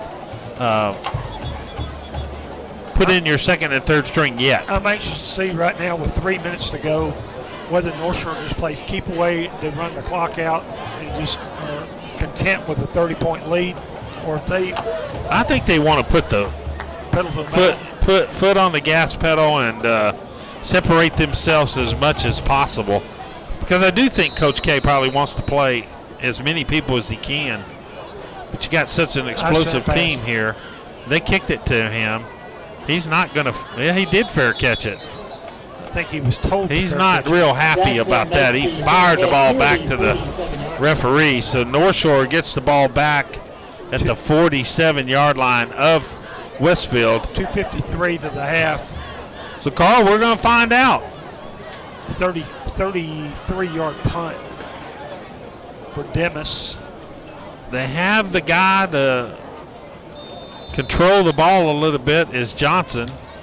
Not that DeAndre Hardiman can't do it, but 3 receivers split wide left. They going in the pass formation, and he's looking to go deep. Now there's another holding. Got a man wide open, but it's coming back. That's Barnes, and it's for naught. They threw it right at the offensive line. And if you're Bailey, you can't expect your offensive line to sit there and block for 15 minutes. You know, you gotta have that internal clock that says get rid of the ball. That's coming back. Hands to the face. Oh, that was defense. I take that back. They threw it right at the defensive line. I mean, the offensive lineman. So you're automatically thinking. So bad call on the announcer's part. That ball's Barnes. It did matter. He got out down to the 10-yard line and didn't see that coming with where they threw that flag. It says he went all the way down to 6. I don't think he did, but. Picks up 41. Barnes picks up 41. Oh, so they gave him the penalty. 20 yeah. To the 12, half the distance to the goal. Yep. So the ball's at the 6-yard line. Choo-choo's in the game. My guess he's getting the ball. Nope.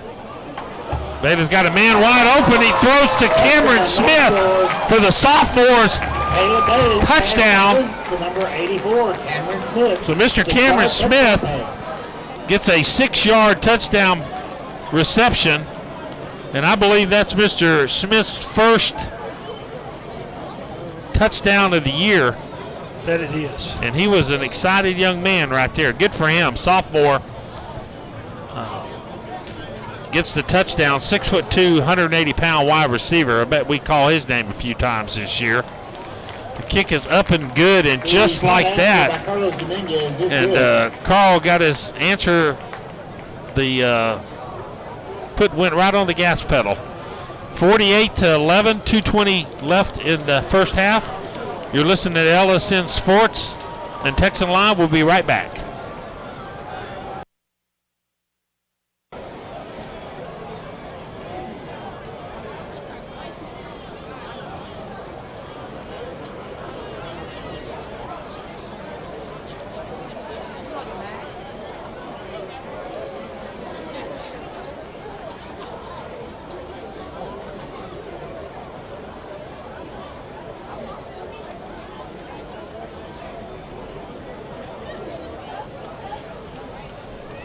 Rick Blunt, Carl Thieves here. You know what tonight is? KPRC has Randy McEvoy here to do the Friday Night Lights, and I have it taped. I can't wait to see his analogy of this game. I think he left already. Because this is a smackdown, right now. Westfield, I mean, they are a great football team. They really are. And, it's early in the season, but the Mustangs are impressive. And I think these Westfield Mustangs are going to win that district again. Absolutely. I think they're a class of their district. There's a pooch kick, and it's fielded, and he's not going anywhere. It was Cameron Ford, a host of Mustangs on the tackle. I'm going to give credit to DeAndre Hardeman down there on special teams making a tackle. In Westfield, we've had a lot of offense on this first half. They get the ball back at the 35-yard line. Again, the score is 48-11. North Shore won the toss and deferred, and Westfield went 3 and out. They've jumped that route. He better be careful. He looks over to his right, sees 2 red shirts. He should have thrown it in the bench. Number 21, Taji Atkins. Should have thrown it in the stands. So if he throws the ball behind the line of scrimmage and it goes out of bounds, is that where it's marked? That's where it's marked. So that's why it's a live ball. Then throw the ball on the ground. Right. That's what I thought. So there's a bad snap, and oh man. Did he drop the ball? Yeah, dropped the ball and then got back on. He got hit by Jarvin Coles. And Jarvin Coles drove him into the turf. Recovered by Westfield's number 7, Preston Hatter. I was shocked that Hatter got that ball back, because I'm telling you right now, Jarvin Coles was. Well, he probably right now wishes he didn't jump on that ball. Yeah, the ball was a bad snap. So now it's third, and it's not 3rd and 10. So 3rd and 16. So he is going to get. He just has nowhere to go, and he's biding time, and now he just throws it over here to John Kay. He actually threw it to Paul Porter on the sideline. Is that a personal foul for North Shore? If it is, on the defense, get hit out of bounds. 93, 15-yard penalty, first down. That's not going to make the coaching staff happy at all. Personal foul. Ryan Nichols, 93 is who they called, and that caused them to have to punt the ball. It could be a turnover penalty that cost them some points. And coaching staff is not going to be happy with that. So it moves the ball all the way up to the 44-yard line, wide open field. First down, and they've got 1:19 left, and they have one timeout. There's a penalty. He floats that ball up. It could be intercepted. Oh, it's caught. Great catch. Taken away. And that is Palomo Westfield touchdown. which would be his 8th touchdown, but there's a holding penalty, but I don't know if it's holding or not. Holding. Holding. He threw it in the backfield, so that's coming back. But Evan Jackson and Palomo went up and had a jump ball, and I think they both had it in their hands. And 50-50 ball. Palomo just took it away from him. And they're still talking about it coming back. Yeah, Palomo, what an athletic move. And you've got to be frustrated if you're that young man who's just been all out on the field tonight and played a great game.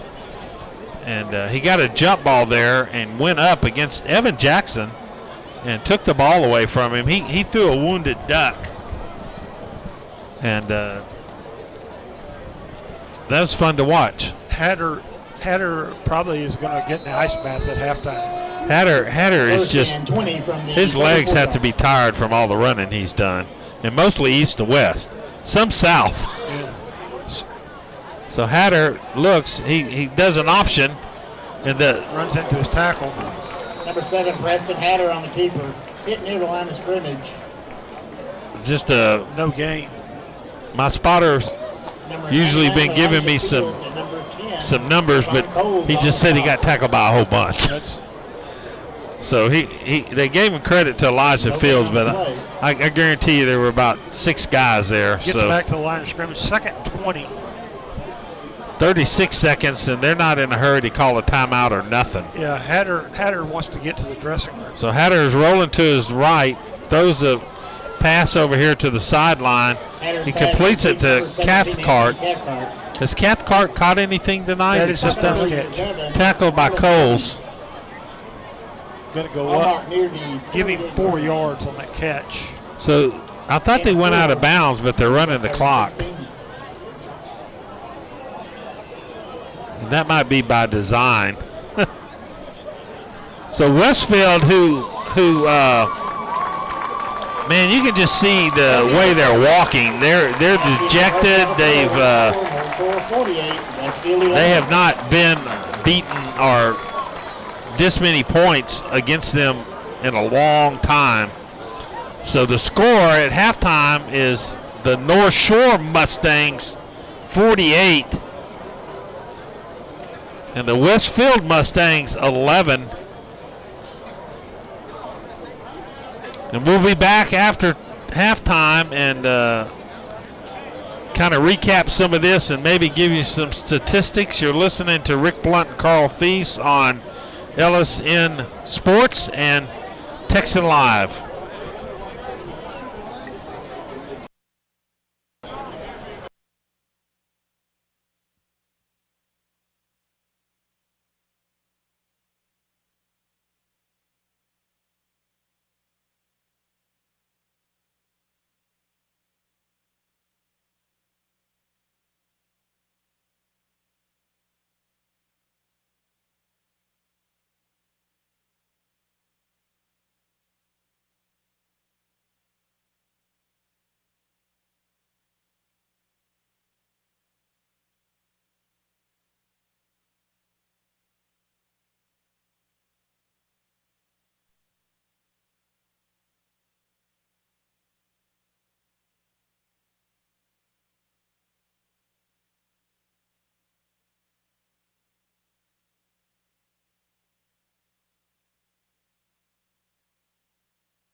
Rick Blunt, Carl Thies back here at Galena Park ISD Stadium, and Carl, the score, North Shore Mustangs 48, Westfield Mustangs 11. You got a couple stats you want to highlight with? Well, let's say the defensive scored. They had a punt return, and then the offense scored 6 out of 7 possessions, and only one possession took longer than 2 minutes and 17 seconds. And so almost every one of the North Shore touchdown possessions were under a minute long. A lot of people having great games, individual rushing leaders for North Shore. Let's go Rashad Choo-Choo Johnson, 6 carries, 116, 2 touchdowns. DeAndre Hardiman, 7 carries, 70 yards, 2 touchdowns. Caleb Bailey is 6 of 11 passing for 106 and 1 touchdown. 6 of 11? 6 of 11. Christian Barnes, 3 catches for 77. And Cameron Smith, 1 catch for 6 and a touchdown. Leaders for Westfield, Taji Atkins gets the 63-yard touchdown. He's 5 carries for 66 yards. P.J. Hatter, the quarterback, is 7 of 18 with 1 interception for 30 yards. Palmo has 5 catches for 26. And let's see, Austin Catherton, 1 catch for 4 yards. So I showed North Shore with 5 guys that have touchdowns, 5 different guys? Yes, that's correct. Including one by a sophomore wide receiver, Cameron Smith. And so that'll be the first of many. Total domination by the North Shore Mustangs, like we have not seen before in this matchup. Coming in tonight, Westfield dominating North Shore 6 out of the last 8 times, including smacking them here last year. For North Shore's only, it was actually in spring, right? But yes, it was the only loss that North Shore had all season. 15-1 season. I know the Westfield coaching staff is hoping for a half that's different than the first half. That's for doggone sure. But any expectations for the second half? If are you going to put your second string in after 2 possessions like you have all year long, or are you going to hold them out a little more here? I think if Westfield starts scoring, you're going to see a lot of second teamer and a lot of first teamers back in the game. I don't think they want to get in the track meet with Westfield. Westfield has great athletes just like North Shore does.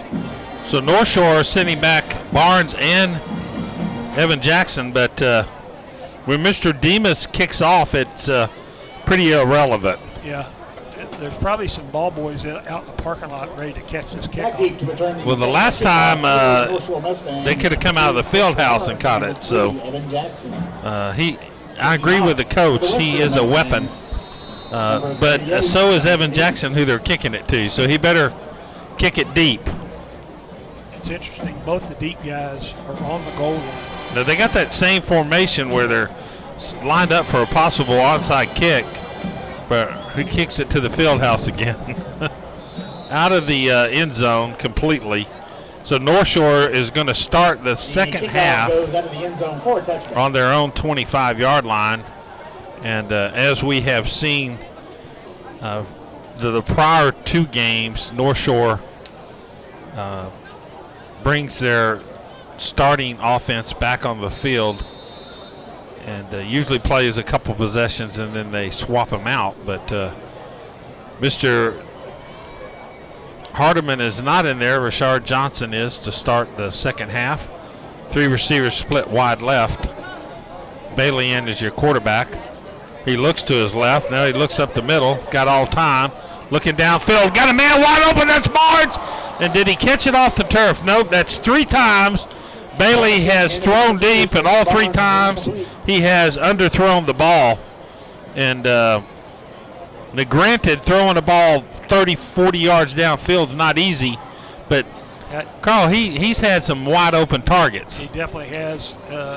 That's one of the things that North Shore's improved on. Great, their route of their receivers are just tremendous, and they run to open spots, and Caleb Bailey is just not hitting them tonight. No, they've had several people deep. Now they're going to hand off. No, Bailey's going to keep it. And at that particular time, he wishes he did not keep it, as he gets nothing, and he's stopped by Braylon Wyatt. The keeper, tackled by number 5.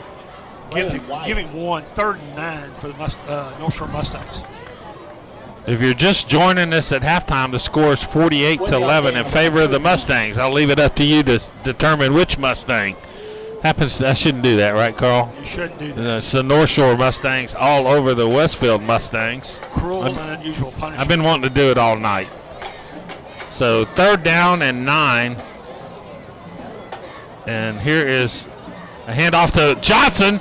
And he gets a tackle right around his ankles. I think he's going to stop him, and that is Jordan Lewis. And I think it's going to be short. And North Shore sends in Jackson. So the first opening series for the Mustang is a 3 and out. And if you're Westfield, that's exactly. Second punt for Evan Jackson. Yep, and you've got that Mr. Palomo back. Actually, they just took Palomo out and put Carson Williams back in. I'm not quite sure why, but Williams is back. He probably has as much speed as Palomo. Here's a snap. They're going to keep an eye on Jackson. He's going to be off the right side of his foot. And it looks like it's going to bounce out around the 40. Let's see where they mark it. Actually, they gave him the forward progress. So 36-yard line is Westfield. 30-yard punt out of bounds. So 3 and out for the Mustangs. And I'm looking at a lot of the returning defense back in the game. So Hatter still the quarterback along with Tajal Atkins. How many yards did Atkins have? Atkins had 66. And most of that was one carry. 63 on one carry. Scott's also on the backfield, so they have Scott they hand off to, and he handoff goes to number 1, Demir goes Scott. forward about 4 yards, tackled by Fields. Let's give him 3, 2nd and 7. So we have not seen anyone carry the ball but Atkins, correct? That's Scott's second carry. Okay. Hatter had six keepers. Hatter is chased again, and what an elusive quarterback. And he just doesn't, he's going to just, well, he didn't get it back past the line of scrimmage again. That should be illegal grounding. He did not. Let's see if the umpire, there's another flag. Ran out of bounds by Joseph again. Jalen Joseph's going to get tired of chasing him. Intentional grounding is loss of down and yardage. Yeah, it should be. Hatter should have learned that from the first half where he threw the ball back, this little toss for 10 yards, and he's got to get the ball back to the original line of scrimmage. And those are costly penalties, 10 yards, plus the loss of down is the big one. Takes it back 16 yards.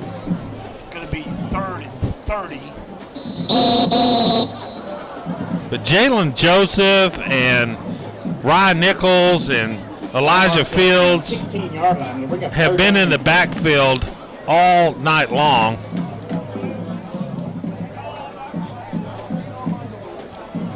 And they have just been relentless.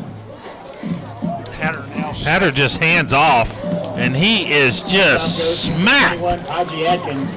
Atkins near the line of scrimmage. By Dixon. Dixon come off the right side, loses yardage. A lot like we saw the first 2 weeks, where the first halves have been barn burners, and then we see a lot of punting. 9:08 left in the third quarter. Dennis back in the punt. And Jackson's back. Let's see if they kick it. They kicked it to him the last time, and he's going to fair catch it again. And maybe he's been instructed to do that, Carl. 31-yard punt, no return, fair catch. So North Shore gets it in the 46-yard line of Westfield. punted the first time. Now this is the second possession, and let's see who they put in the backfield. Believe it's Hardiman. They usually alternate Johnson and Hardiman.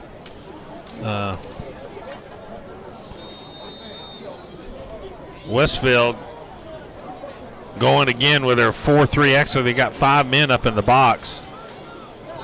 Here's a handoff to Hardiman on the right side. He bounces out and gets about 4 yards. Tackled on the play by Moore, Terrell Moore. Stopped by number 20, Terrell Moore, near the 41-yard line. Second down, let's call it 5. Gain of 5, second 5. Johnson back in the game. Didn't see if Hardiman came out. Christopher Barnes and Gilry on the left side. They have Cameron Smith, sophomore, down here on the right. And then they have the tight end Thomas in the slot, right behind the offset from the right tackle. 5-man front for North Shore. Westfield showing a blitz. I think North Shore moved. I believe that was on Dudley, but let's see if they call a number. Ball start on the offense, 77. Penalty. Actually, they called it on Jacoby Ism. Now here you go, Carl. 6'2", 315-pound sophomore Ism. And I'd hate to feed that young man. Yes. Ism is listed as the starting right tackle, so North Shore still going with its starters. This time they put Cameron Smith on the left side. They have Johnson in the backfield. No, actually that's Thomas in the slot. There's Johnson. He goes forward, still moving his legs. He just does not go down easy as Choo-Choo. He gets about 4 yards, going to bring up 3rd and 6. They have to get to the 36-yard line for a first down for the Mustangs. 7:21 left, tackled by McCray. Thank you. Rashad Johnson, 128 yards on 8 carries, 2 touchdowns this evening. Now they have DeAndre Hardiman in the backfield with the tight end in the slot. Here's quick toss to the tight end coming out. He's at the 40, and that is Cameron Smith. He was lined up in the pass complete to number 89, Caleb Thomas. Right off the right tackle in the slot. 30-yard line. Picks up 12 yards. Tackled by Jordan Lewis.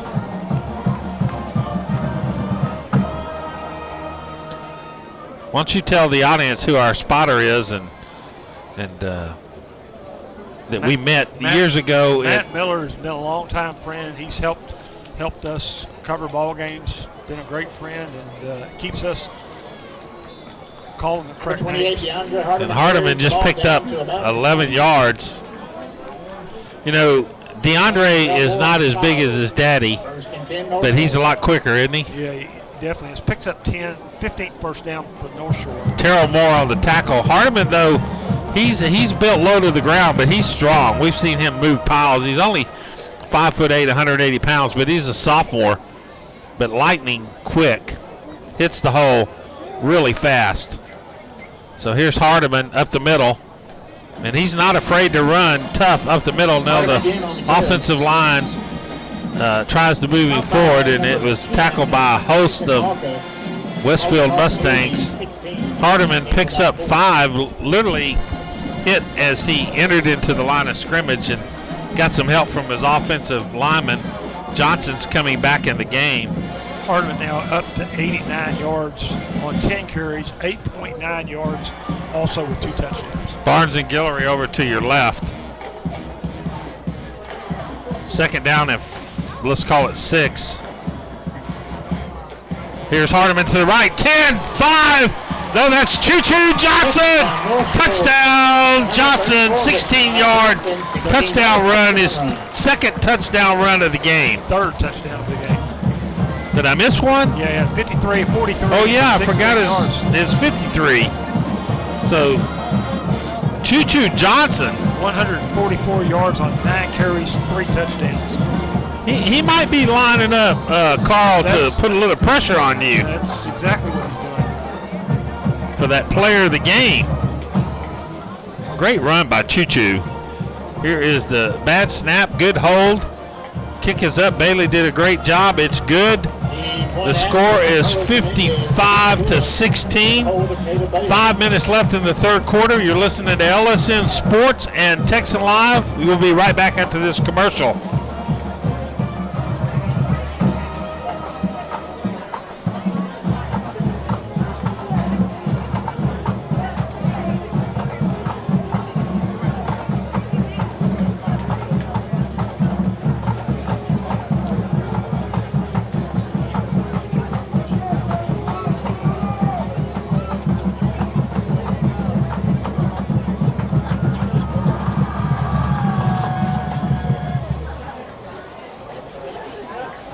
Rick Blunt call thieves back here at Galena Park. You got a drive summary on that from athleticsdepartment.com. North Shore Mustangs go 46 yards in 6 plays, take 3:49 off the clock. Rashad Johnson with his third touchdown. This one's 16 yards. North Shore now leads 55-11. 5 minutes left in the third quarter. Be sure to go to Facebook, look up LSN Sports. Be sure you like us. Number 17, And number 4, or you can tweet at us at Legacy Sports Net. And we'd love to hear from you. We usually do. Scores 55-11 in favor of North Shore. Here's a little pooch kick fielded on the 27-yard line by DeCameron Ford. Correction, the kicker was Carlos Dominguez. Fair catch made by at the Westfield 28-yard line. So it looks like Atkins is going to come back in the game, along with Hatter. You start thinking at some point both these teams would like to get their starters some rest. I think you'll see that with North Shore on the next possession. Both these teams have an open date next week before starting. There's a fumble. North Shore picks it up. And it's recovered on the field by Brian Sanders. North Shore's number 37, Brian Sanders. McNeil knocks the ball out. 31, Cage McNeil forcing the fumble. And great call by our spotter, Matt. And North Shore has another turnover. Is that their first turnover? Yes, it is. Yes. Interception also. Yeah, I thought they had an interception in the first half. They should have had several interceptions. Dylan Dixon had an interception.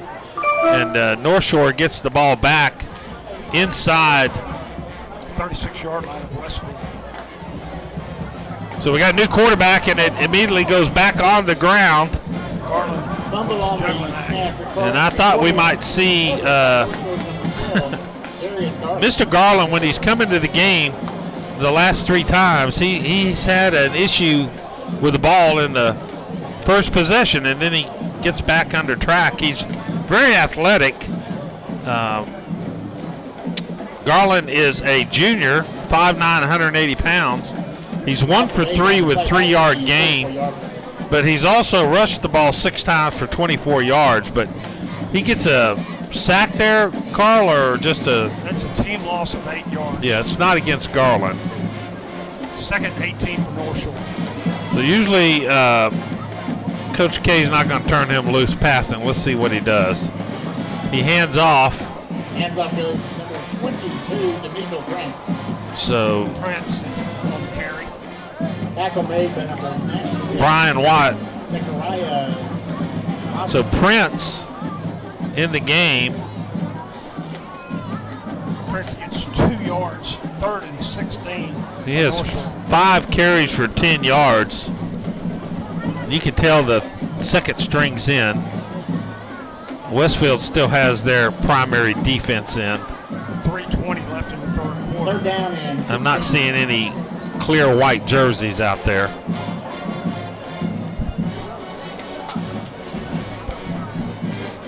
So Garland in the shotgun. Prince in the backfield. Here's a quick toss over to the left side, cuts back to the left as a 30, and the receiver. There is Garland for number 88. Noah Warner is complete. Tackled by Flanagan. Number 24, Travian Flanagan. Caught by, he said 88. That's Soda. That's kicker. But that's nobody on our list. I think it's Caleb Thomas. No, it's 81.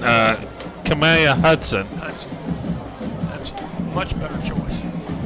We are trying to let you know who's catching what. It looks like Cameron Smith's still in the game. 4th and 2 for North Shore. And they're going for it on a 4th and 2. Garland in the shotgun. Quick toss, and he's not going anywhere. And that is number 88, Noah Warner. He is tackling 88. We're not sure who that is. He's not listed on our sheet. Julian Ladeau takes him for a loss. We would give you his last name, but we're not quite sure. It's Noah Warner. So they changed his jersey from 80 to 88. So that's Noah Warner, who's had the 2 last receptions, that time for a loss. North Shore gets a turnover on downs. I apologize to Mr. and Mrs. Warner, but they didn't have his number on the roster. But we found out who it was, and so Hatter's still back in. He's going to look to go deep with his secondary new replaced, and he's got a man wide open. And he gets to the 40 and just tripped up to save a touchdown. complete to number 21. Tackled by Devin Hewitt, but Atkins came out of the backfield for that reception, and picks up 36 yards. this is kind of what I was a little afraid of, is Westfield keeping their starters in and going to exploit the second string of North Shore. Let's see how they do. It looks like Atkins on the carry, tackled by Jonathan Flemings. 31-yard line, gain of 2. 2nd and 8. Looks like Cade McNeil comes into the game.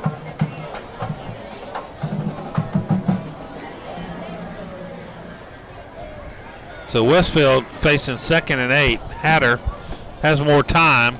Looking downfield, got a man, overthrows his receiver. He's going for his touchdown maker, Palomo, who came into the game with 7. Coverage by McNeil, who I just mentioned came into the game. 3rd down 8. And we saw the strength and leaping ability of Palomo as he wrestled the ball away from Evan Jackson, but the touchdown was null and void on a penalty. And he actually was tripped. Number 1, Demir Scott, the ball carrier. Scott he was either Trips and falls. tackled by Ja'Cory Kendall or he tripped over his left. Loses 1. So that's going to be 4th down. 4th and 9. And they're going for it. It'd be a big victory for the North Shore second string to hold the Westfield Mustangs here if they can. 17 seconds left in the quarter and 10 on the play clock. So they could literally have to run a play here. So Hatter looking to his right. He's got a man wide open. Did he drop it? Yep, he was throwing to Porter, was covering Cathcart, and he hit Cathcart and he just dropped it, and that's the end of the 4th quarter. And the score, North Shore Mustangs 55, Westfield Mustangs 11. You're listening to LSN Sports and Texan Live. We'll be right back.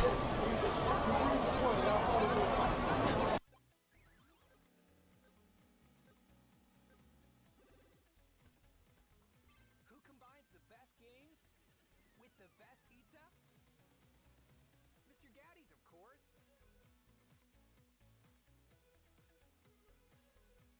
Mr. Gaddy's. Pizza, games, parties.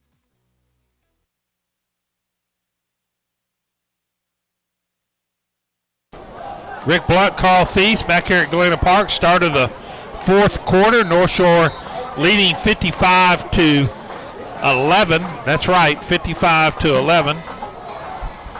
And here's a run to the right-hand side. Number 20. That is Najee Blackman. He came into the game for 8 for 25. Number 29, Alan Hatter. Tackled on the play by Alan Hatter. And those two are not related. On the offense for 60. 10 yards. They call a holding on Quindell Anthony, senior. Correction, 10 yards from the previous spot.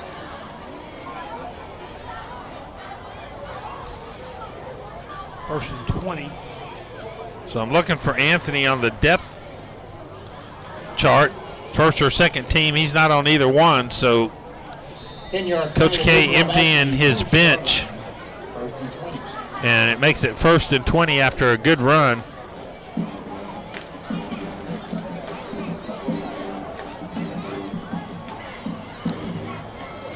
Darius Garland still in the game. Looks like Blackman and Prince both in the backfield. Handoff up the middle, breaks for a good gain. Number 20, Najee Blackman. Blackman tacked by Devon Williams, Devarian Williams. Brings up 2nd and 14. Nice run by Blackman. He's came in the game 8 for 25. So Prince and Blackman getting a chance to show their wheels. Prince coming in back into the game. Garland's like, what are you calling here? So they might call a timeout because they're lost, or he doesn't want them running it. So he has Blackman and Prince flanking him. Hands off to the right side, and he's going to barely get back to the line of scrimmage. Blackman again. Blackman. Tackled by number 31. Jacoby Dancy coming out. Dancy, 6'4", 320, senior, being replaced by Adrian Garcia, 6 foot, 330 pounds, senior. Blackman 1 yard on the carry, 13. The North Shore doing a good job of killing the clock and getting subs in. Carl, do you see all these cars leaving the stadium? But there's line after line getting out, but there's a bunch of people still here. Third down up the middle gets about 5, and that's Blackman, and that's going to bring up a punt. Let's see if they have a second string punter. Let's see who that's going to be. It looks like it's going to be Noah Warner to punt. No, I don't know who 80 is now. Number 80. 80 is Carlos Dominguez. So he's going to punt. Back number 4 is number 4, yes, DeJon Palomo. They are changing jersey.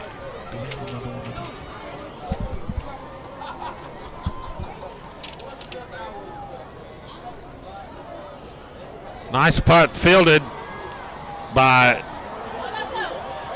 Palomo. Goes back to his left, breaks to the 50, the 40. He's got a wall, 30, 20, 10.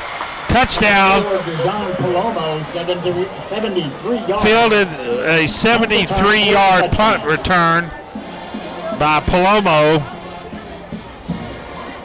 And North Shore's second and third string, no match for Mr. Palomo as he gets another punt returned for a touchdown. We already had one in the game by the North Shore Mustangs, and a 73-yard touchdown return of the punt for Palomo to make the score 55, depending on the extra point, to 18.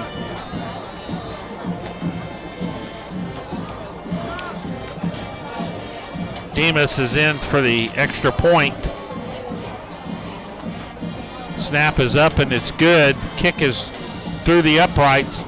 So with 8:47 left in the ball game, the score is now North Shore Mustangs 55, Westfield Mustangs 18. You're listening to LSN Sports and Texan Live, and we'll be back after this commercial. You show great promise.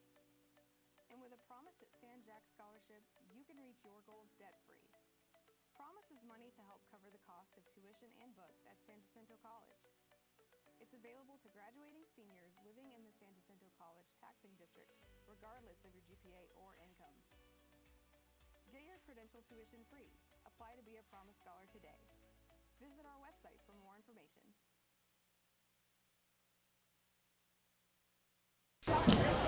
Well, Carl, that 73-yard punt return was impressive. Attention students, if you have someone coming to pick you up after the game, please start calling for He's your a great right player. now. So the rise by the Before time tonight, you he had Thank you. 7 catches, 6 of them went for touchdowns. But it does show you that those that are getting all the reps, the starters, match up a little better than the second and third string. But the reason why North Shore just keeps reloading is because Coach K keeps playing these kids, and they just get better and better. And by the time of the season, it's not just 22 starters. They got a very good squad with a lot of depth. So the kick again showing off. This time he didn't kick it out of the end zone. Kickoff goes into the end zone for a touchback. I failed to mention tonight that the flags were at half-mast in honor of Queen Elizabeth and her passing, and all across America our flags are at half-mast. That's a great gesture on Galena Park's.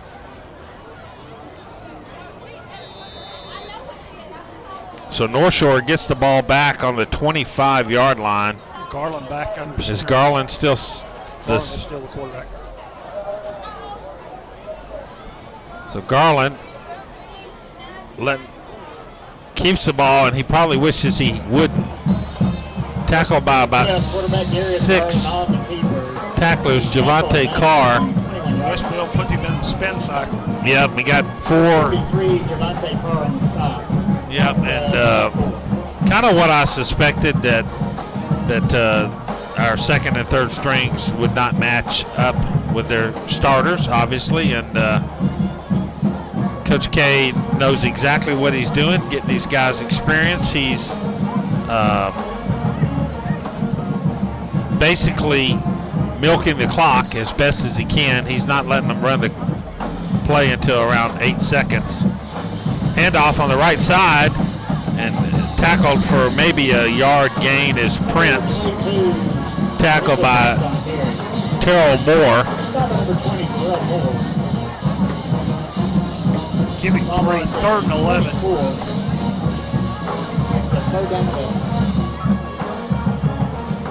So it looks like they're playing. They're still basic. Moore's a starter, and which is fine.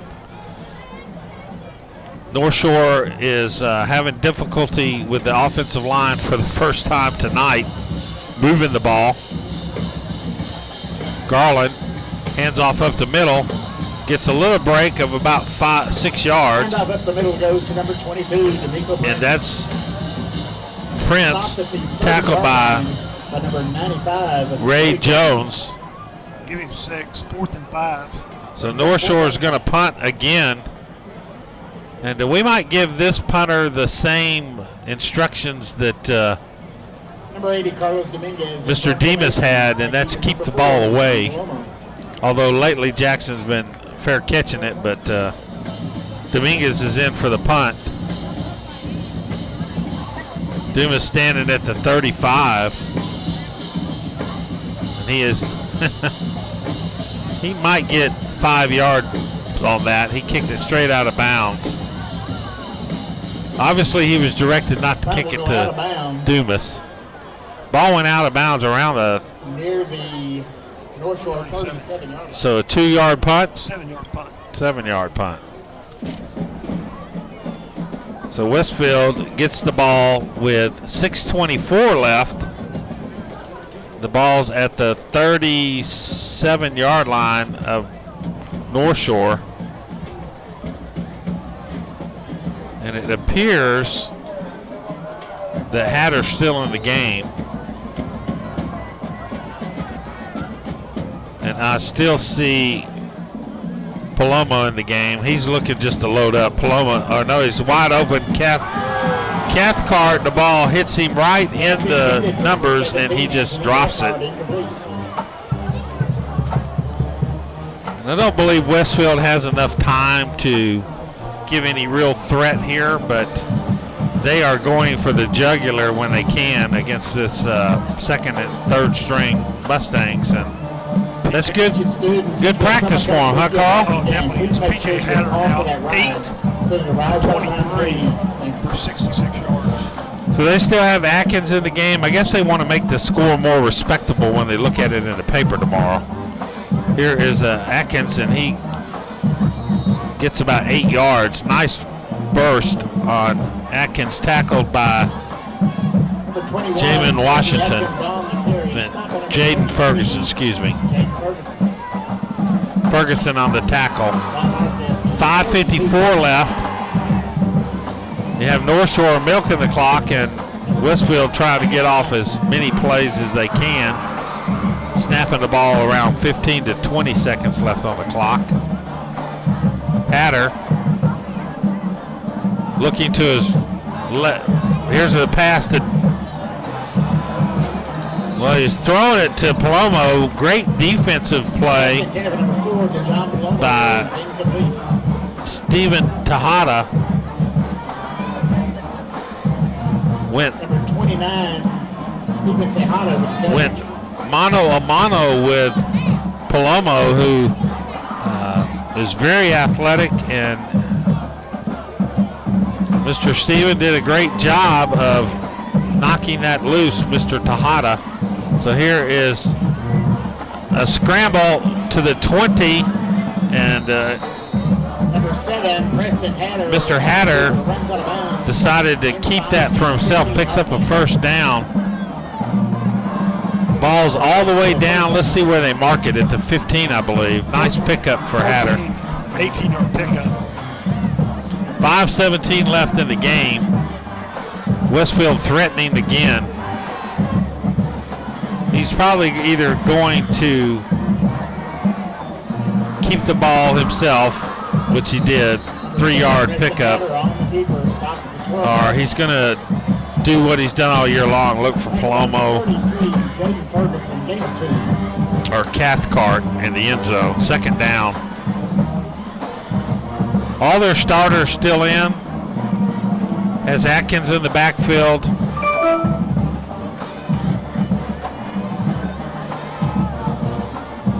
Looked like they moved the ball. He did. So that's going to be a 5-yard penalty. He just picked up the ball. And Number 50, 5-yard penalty. I don't know what the center was thinking, but he put the ball down about as fast as he got it up, didn't he? Yes, he did. Captain Danny Joseph, offensive lineman, still in the game. All of them are still in the game.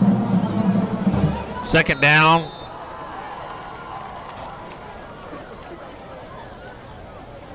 Here's a snap to Hatter. He's bad snap. He's rushed out of the pocket, but he gets away, directing his guy to go backwards, and that might be interference. Yep, he called interference. He was mugging him. There's a penalty marker down. He was defended by Tejada again, but that time That's going to be a half the distance. that's right on the goal line, and Half the distance at first down. Hatter was telling Palomo to get in the end zone, and he did, and he threw the ball, and by the time he actually threw it, Tejada had already got on top of him and basically shielded him. So that's going to be half the distance and a first down. And you got to give Hatter credit, Carl. He's been tough to bring down. He's very elusive and very quick. They marked it 15-yard penalty down to the 2, not half the distance. 15-yard penalty. Well, they marked that all the way down. First and goal. They were trying to bring Eric Guzman in, but told him to go back and sit down, and it's too late. So here's Hatter rolling to his left. Got nobody. Actually threw the ball on the run to Atkins. And great catch by Atkins. And so that's going to cut the score from 55 down to 24, pending an extra point. Still trailing with the extra point by 30 points, but they certainly have not called off the Dogs. Which I don't really blame them that they want to run their offense, but they shouldn't think too much of it here. It was not against the number one defense of the Mustangs. Well, here's the hold by Palomo. Good snap. Kick is up and good by Demas. And with 3:56 left in the ball game, the score is now North Shore Mustangs 55, Westfield Mustangs 25. You're listening to LSN Sports and Texan Live. We'll be right back.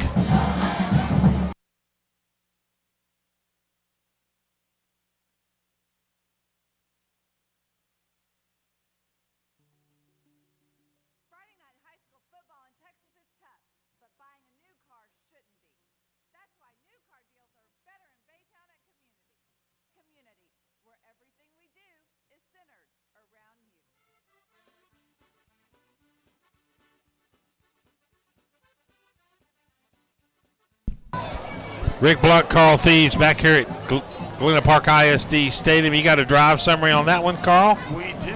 That's they're going to go 63 yards in 7 plays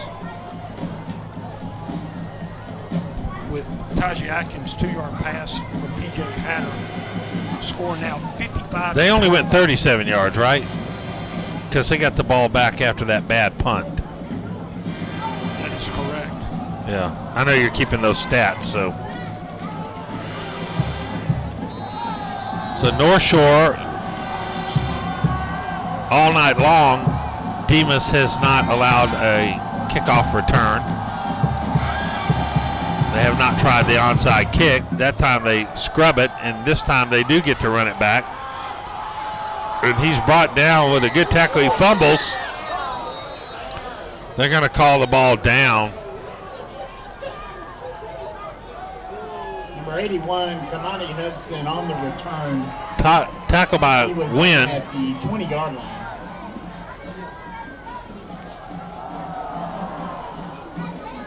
It was Kamani Hudson, 81, who brought the ball back and fumbled. So let's see where they spot it. They're going to spot it at North Shore's 20. They have Blackman in the backfield along with Garland. Garland hands off to Blackman, and he gets hit and hit again, and this time brought down Blackman, the ball carrier, after about 3 yards. Tackled on the play by Jordan Lewis and by White. Ball marked at the 23-yard line. 3-yard pickup. 2nd and 7. They have brought in Westfield, their second string defense. 3:14 left in the ball game. 55-25. A lot of new white jerseys down there now.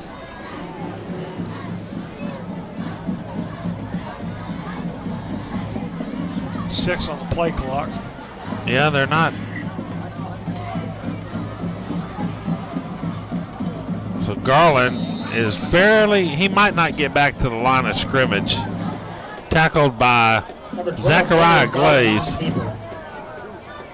Tackled by number 96, Zachariah Glaze. Loses 1, 3rd and 8 for North Shore. Loss of a yard to the 2:31 left. That time, Carl, they didn't snap it till about 2 seconds. Not in a hurry here at all, which is good. I like that Garland's not juggling it and fumbling it. Yeah, he's doing a much better job of handling the ball after the first possession. Hands off up the middle. Hit by Braylon Wyatt, linebacker, after about a 3-yard gain.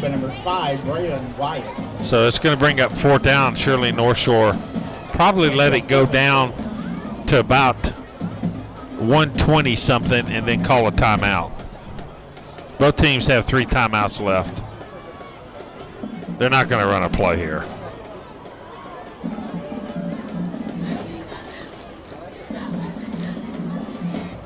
Unless they do the pooch kick. What do you think?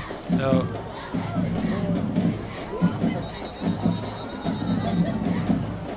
Timeout by Westfield. Westfield was confused. That's hilarious. 1:26 left. Scores 55-25. I think North Shore was just going to let it run out, take a 5-yard penalty, and punt it out. Punt it. But I think Westfield might have thought It's going to be a trick. that North Shore is going to run a trick, and they called a timeout to set up their defense, which is smart if you really think they're going to do that. But Another teaching moment. been a lot of those in this game, hasn't it, Carl? So next week, both of these teams are off. That is correct. Does that mean we're off? No. It means I'm off. It means you're off. You're baseballing. You better get your play of the game ready. I don't know that I'm going to have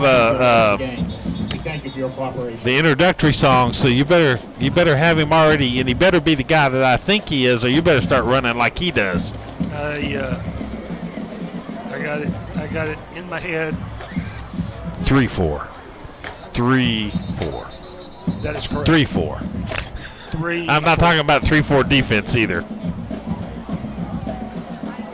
All right, well, they're bringing the quarterback in. I'm not sure what they're doing here, but they got nobody back. I think they're going to do that quick punt. Garland's going to kick it. Oh, they got him off sides. And did they catch the ball? Did not. Pass incomplete. What a Drew him offside for a first down. hilarious play that they were obviously trying to draw him off sides, and it looked like it worked. And that's just going to kill the clock. Offsides. They get to go victory. On the defense, number 33, 5-yard penalty. First down. Yeah, you're going to see the victory formation here, and I don't believe you're going to see Westfield call a timeout. So we thank you for your cooperation. the score should be 55-25, unless there's a fumble or something else that happens that's hilarious. But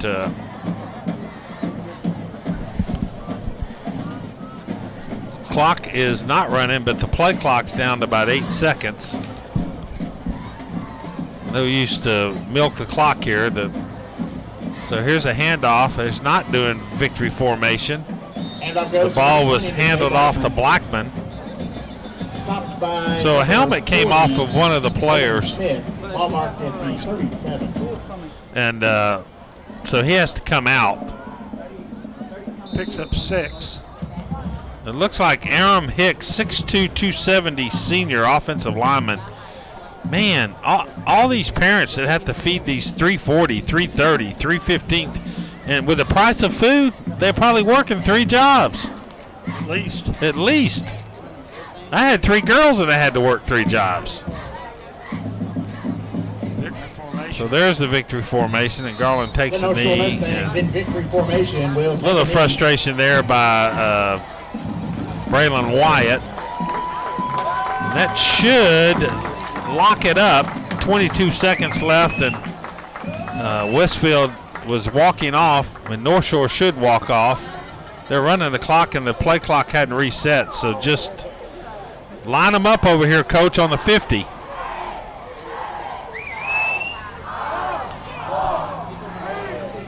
So after the game, if you'll just stick with us for a minute or two, we'll have a couple summaries. And that's the end of our ball game tonight with our final score. The North Shore Mustangs. And that's the end of the game. North Shore wins 55-25.